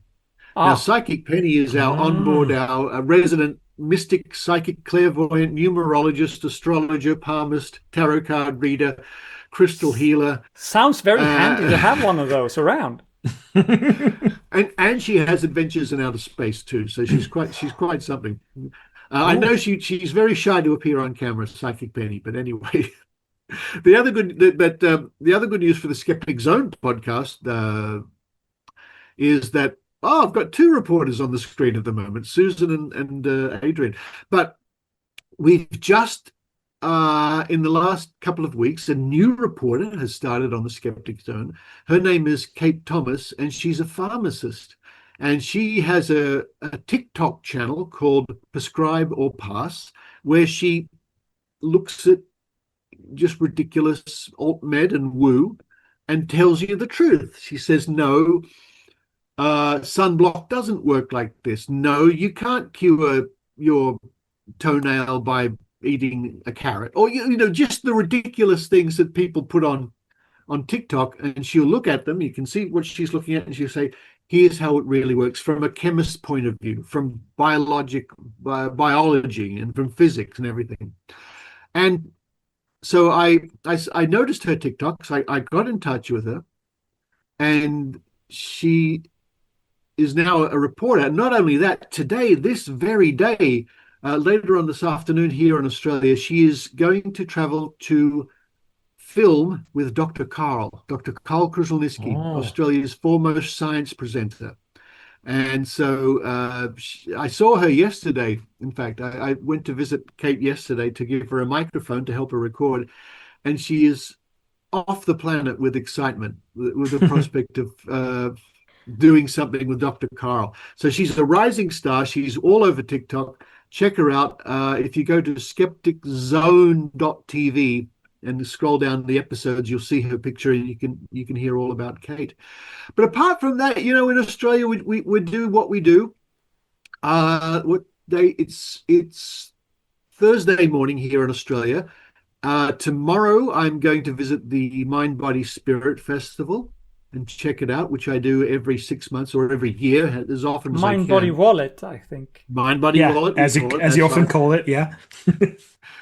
This is a New Age fair that travels the country, and it's just packed with mostly, to be fair as possible and to be as reasonable as possible. It's packed with a lot of people who don't know the difference between truth and fiction.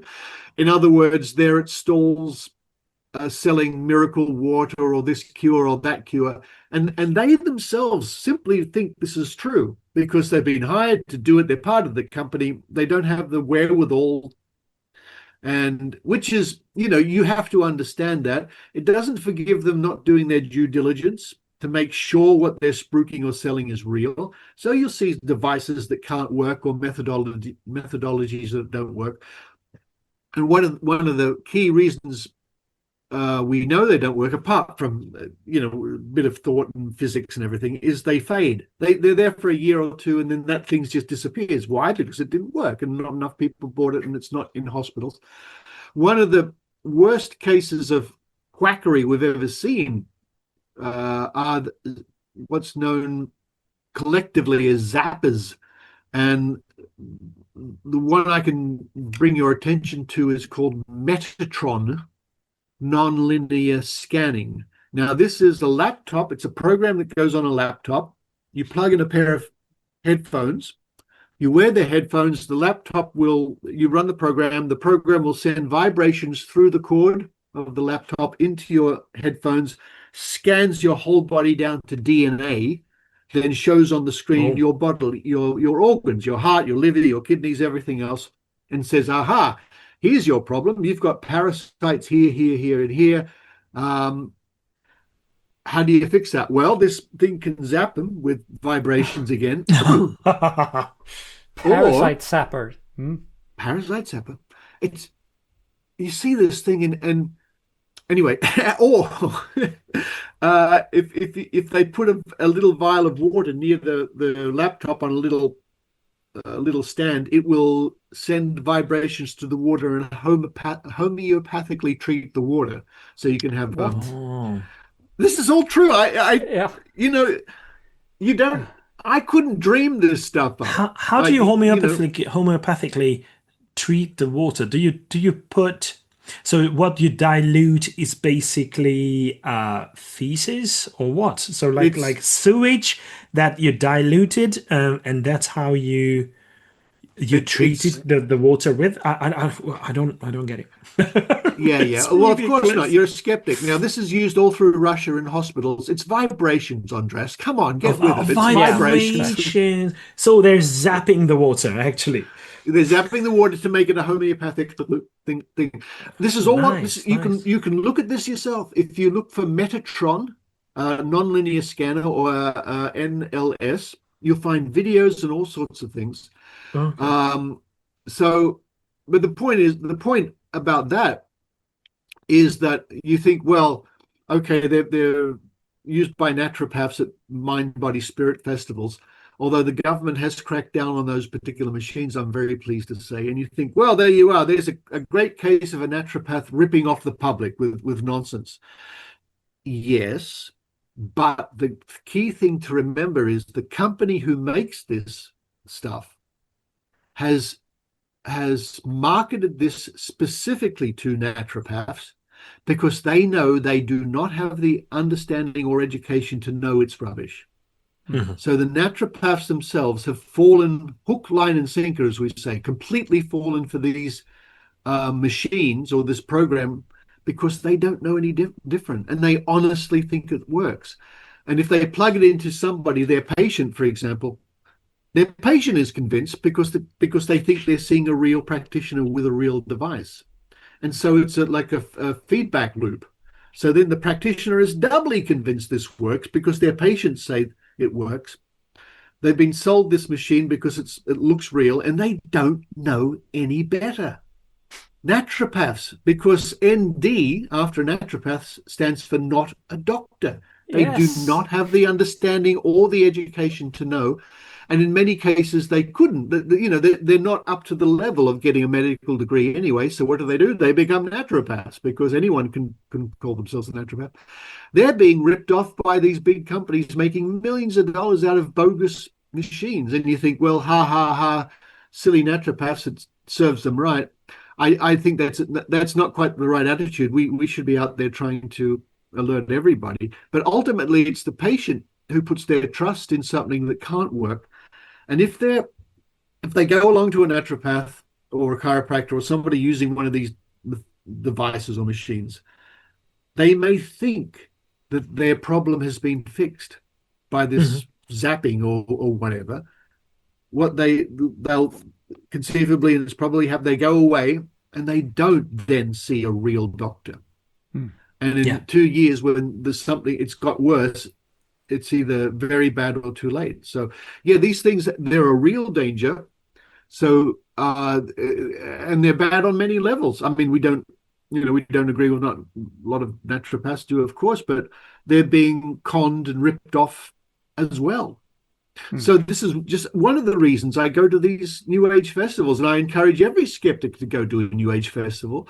Don't go along and try to convince everybody and change everybody's mind. You'll get kicked out, as I was one year. Because it doesn't work. Because if the person selling a product or a cure or something is a scamming con artist, they're not going to listen to you. They're going to tell you to get lost or call security. You're interfering with their scam. If the person their selling business, their business, but if they're sincere, if they really think this thing works because they've been told or they haven't got the knowledge to know any different, then to attack them is rather mean, and it's confusing to them because they really think they're doing something good and nice. And so the best thing you can do in these situations is go along, gather information, ask questions.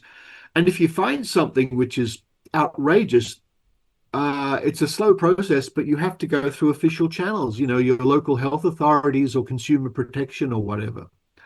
But apart from that, these mind-body festivals, they can often sell nice things like nice sauces and jewelry and pretty things and whatnot. So they're all over the world. So I suggest everybody have a look. Yeah. And you said going through the authorities. I guess you live in a country where the authorities are still to be trusted and they work as they're supposed to. Over to Susan.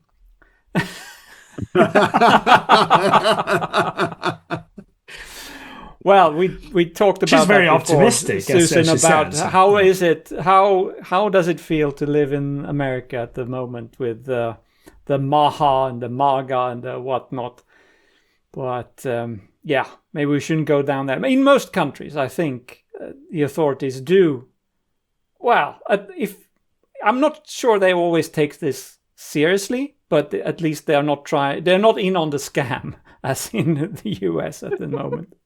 Susan's just lost for words. I don't blame you, Susan. It's tough. I'm taking notes. I'm writing. I'm taking notes. I'm on page 7 now.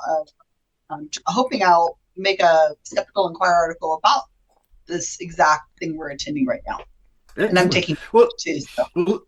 Well, one thing I neglected to say is congratulations. I know what it's like to reach 500 episodes. It's not easy. It's, it requires, a lot of people don't know about this podcast unless you're dedicated. Well, you know very well that many podcasts start with people are very enthusiastic. They think, great, we're going to have a podcast. It'll be great. We'll do this. Oh, yeah, join us. Normally the recording is shocking because they're sitting in a room with one microphone and it's all echoey. But to have the dedication to make sure that every period, be it a week or 2 weeks or whatever it is, there is something, and people can rely on the fact that when they wake up on this morning, they can listen to the show. So and I remember I had a celebration too with the Skeptic Zone when it reached 500, and it's my hats off to anybody who's that dedicated to make sure that there is something for listeners every week or every 2 weeks or whatever the case may be. So well done, ESP. Well, thank you very much, Richard. I mean, we call this the episode 1,000, and we're very proud to be over half a Skeptic Zone. So we're never going to catch up, but the proportion, we have done more than half of what you have done. So that is also something to celebrate. Well, I mean, yeah, my next episode is 888. Ooh. Can you tell Psychic Penny that, Adrienne? I will let her know. She's doing a numerology bit of this next bit. Yeah. I She's think doing numerology next time. Yeah. 888. That should be a very good number if you believe in numerology. 8 is one of the best numbers you have, right? That's right. Ooh. Yeah. But I look at 7. It just seems to depend on the day. It's fine. It's unbelievable how everyone keeps working at this very moment as well. So Richard is producing, Adrienne is planning the next bit, and Susan is actually writing something up as we speak. It's amazing. You people are absolutely amazing. And Richard, I know we have told you this before, but you were a great example before us. So it's the motivation that we got from you, and something else, that you tend to bring people together, and that was the basis of the idea of bringing the ESP to life as well. So we will be always in your debt for showing us the way. We're obviously not copying you because that's something unique that you do.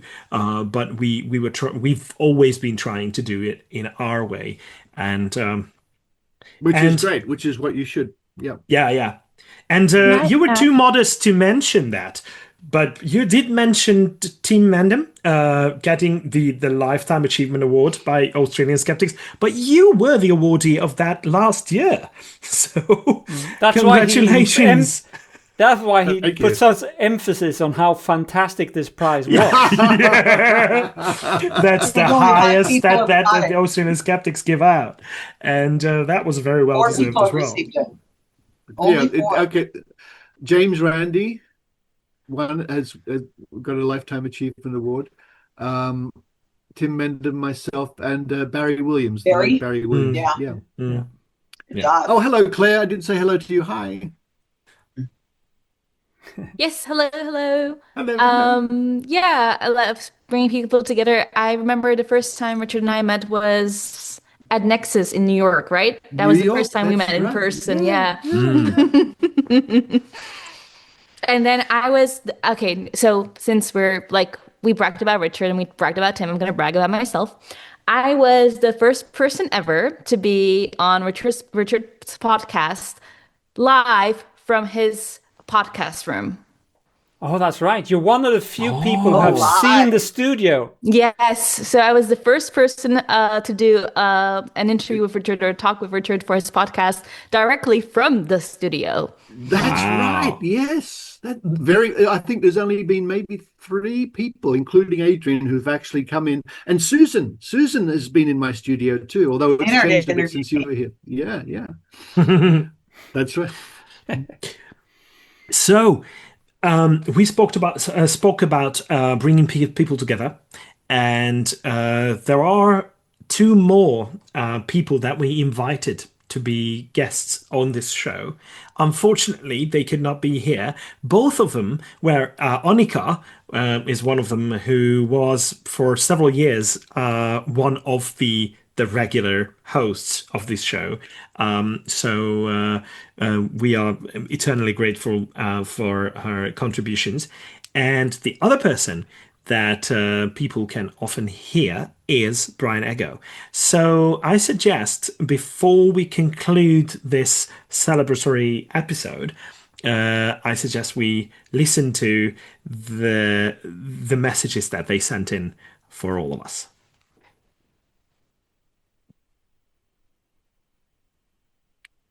Mm-hmm. And while Andras is looking for that, I will just say a quick goodbye. It was lovely to be invited. Congratulations to 500 episodes. And here's to 500 more. Thank Cheers, you, Claire. Claire. Thank you so much. Thanks for being here with us. Thank you. Hello everyone, this is Annika Harrison. I would have loved to be part of this episode. Wow, 500, what a number. This is so amazing. And all thanks to Pontus and Andras, who have been untiringly working for this. This is amazing. I would have loved so much to be part of this recording, but unfortunately I can't. I'm on a class trip, so you will certainly hear from me again, but unfortunately not in this episode. Andras and Pontus asked me to share a story with you that reminds me of the TheESP, and I think I have so many stories I could tell, so many memories. And I think what I do want to share is this one moment when we were in Australia and I was really tired from flying overland with Luna. And Andras and Pontus were both very happy to entertain Luna, so that was amazing. And yeah, that's all, guys. Congratulations on episode 500. Yeah, congratulations, mate!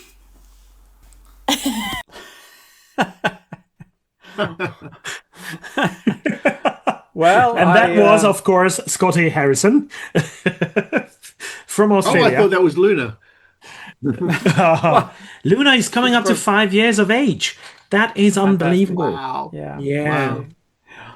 Yeah, no, it was great to have Annika on board for such a long time, and she was the self-appointed first fan of, or highest fan, or whatever you call it, of the TheESP. She even printed out a T-shirt, created a T-shirt on her own expense before she was on the show, and surprised us when we at QED arriving there, and then she was with us for. A long time, and while being pregnant and while having a newborn, she almost never missed an episode. So Luna is our Skepti baby, really.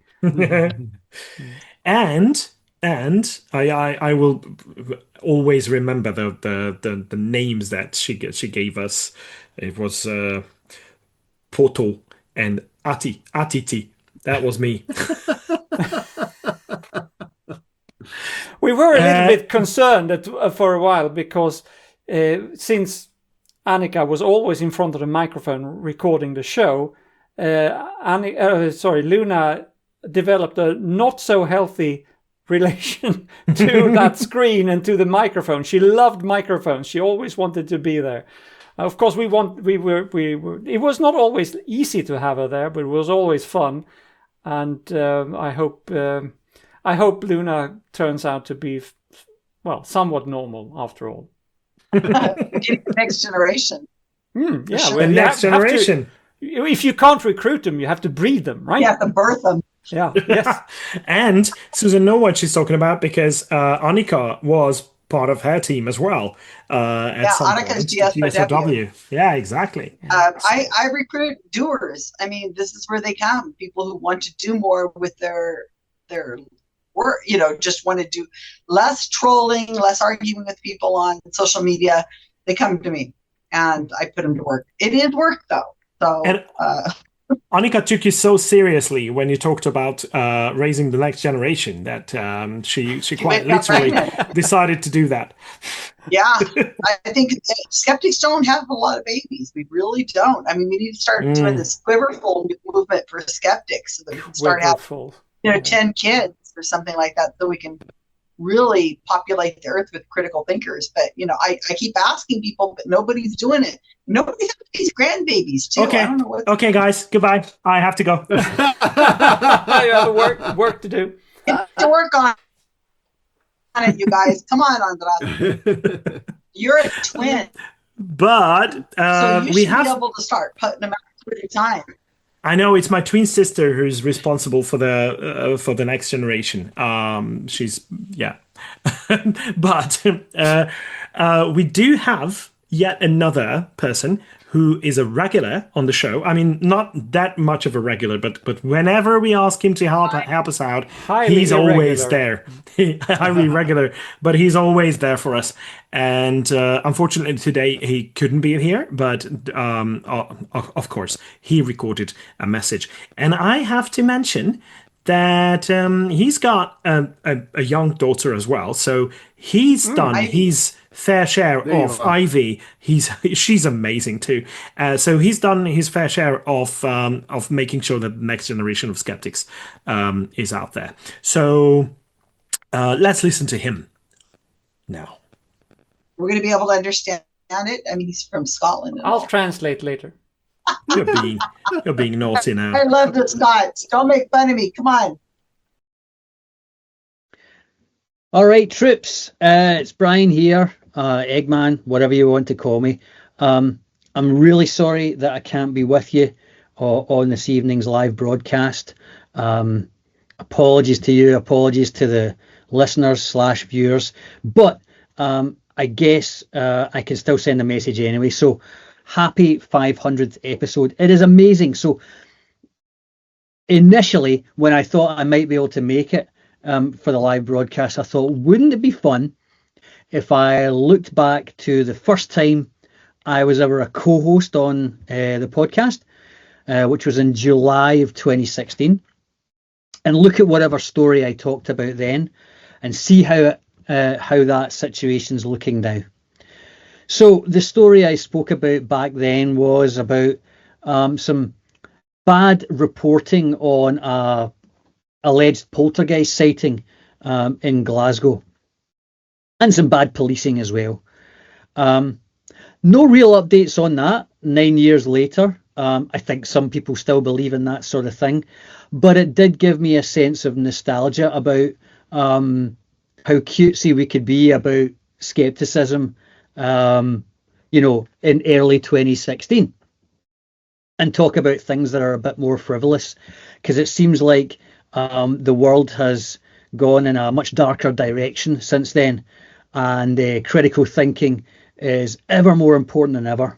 So even though the world is not going in quite in the direction we want, you guys have done an amazing job of maintaining some semblance of reason in an otherwise crazy world, and you've done it 500 times now, which is an incredible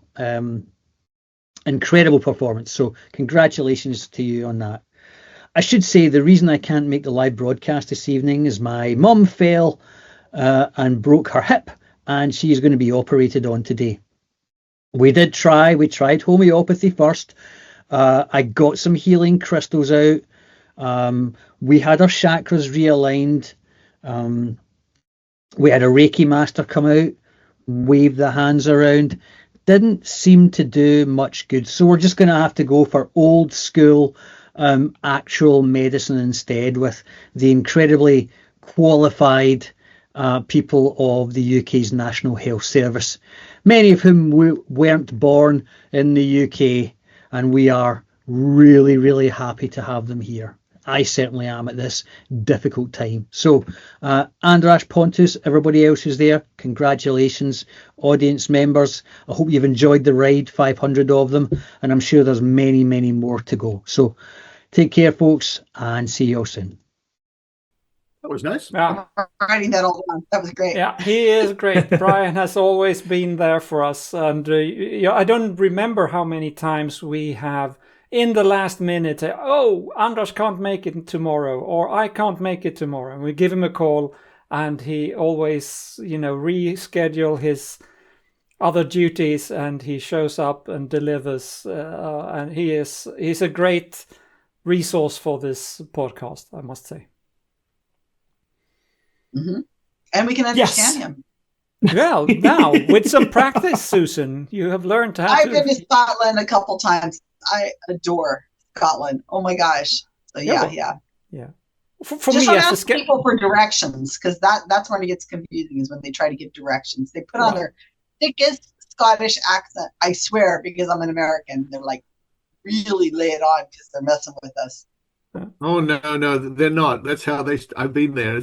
It's I must say, I mean, we often talk about languages on the show as well, just because we're interested, Anders and myself.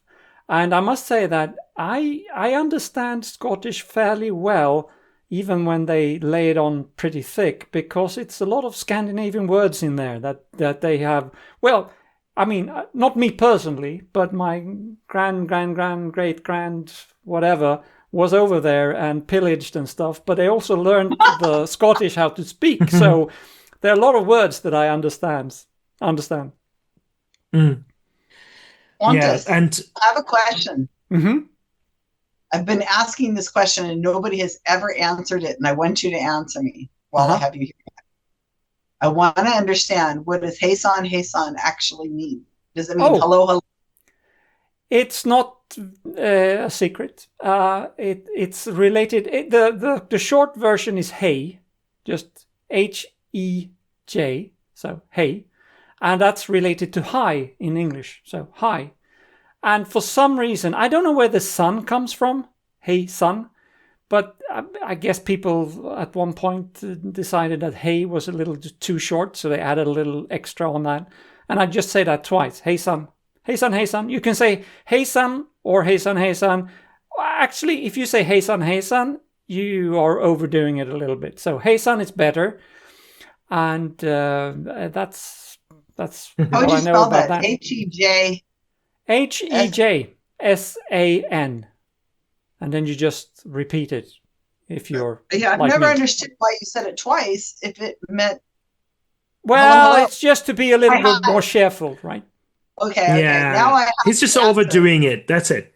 I wanted to know for years why. Yeah. Okay. Thank you. Well, another time, I'll tell you about Hejsan allihopa, which I said in the beginning, which it was a little bit of a mouthful, so I gave that up.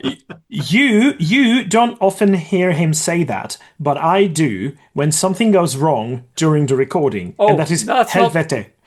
Helvete. Now we have an X-rated. Oh, sorry, we have an explicit rating. Explicit rating on this podcast. Isn't that which a we have? Helvete. That's a typeface on your computer, isn't it? No, Helvetica. No, Helvetica. Yeah, right. I could start saying that. That's a little more innocent. But Helvetica. Well, as we are on this subject, Helvete means hell, like the place hell.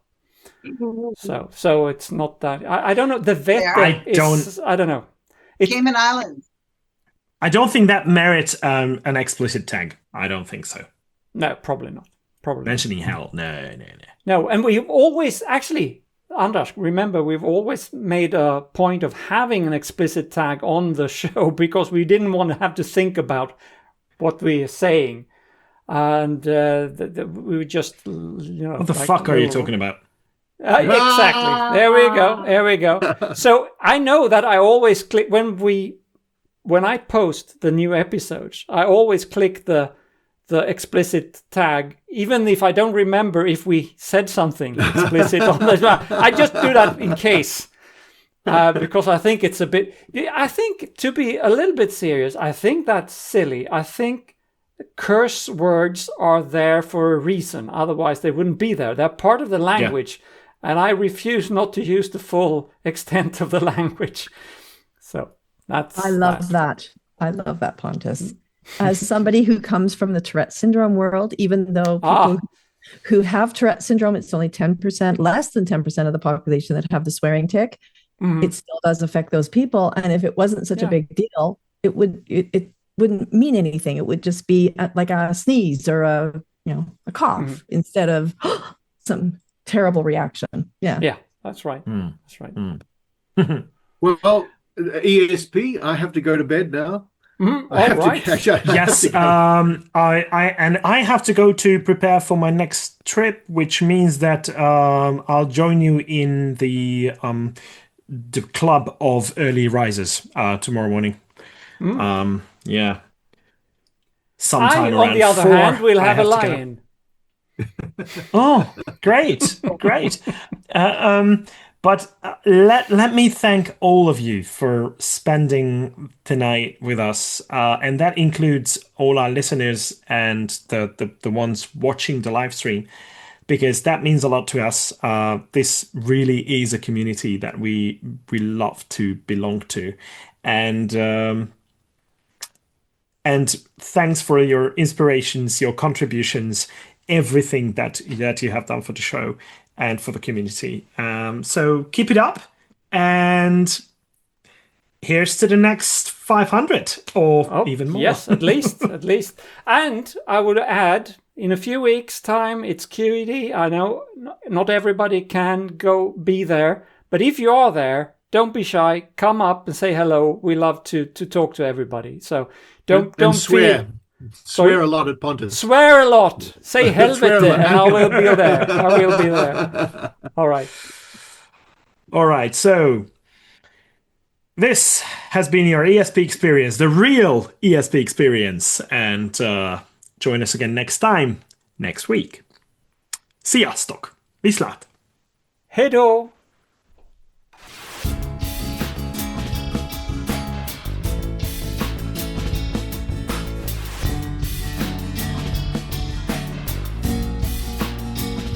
This has been your ESP experience. The show is produced and recorded by TheESP.eu. Join us again next time, but until then, please send your feedback and comments to info@TheESP.eu. We would also love to hear your ideas and suggestions regarding topics, and if you have any skeptical news from any European country, we're always eager to hear about them. If you have an upcoming local event or an organization to promote, please don't hesitate to let us know, as we are more than happy to help. All music in the program was written and performed by Keisha J. Gray and George Robb and is used with their permission. Please check out our webpage for show notes and archive material at theesp.eu, follow us on Blue Sky at theesp.bsky.social, like us on Facebook or support our work on patreon.com/theesp. And don't forget to spread the word by sharing our content with others.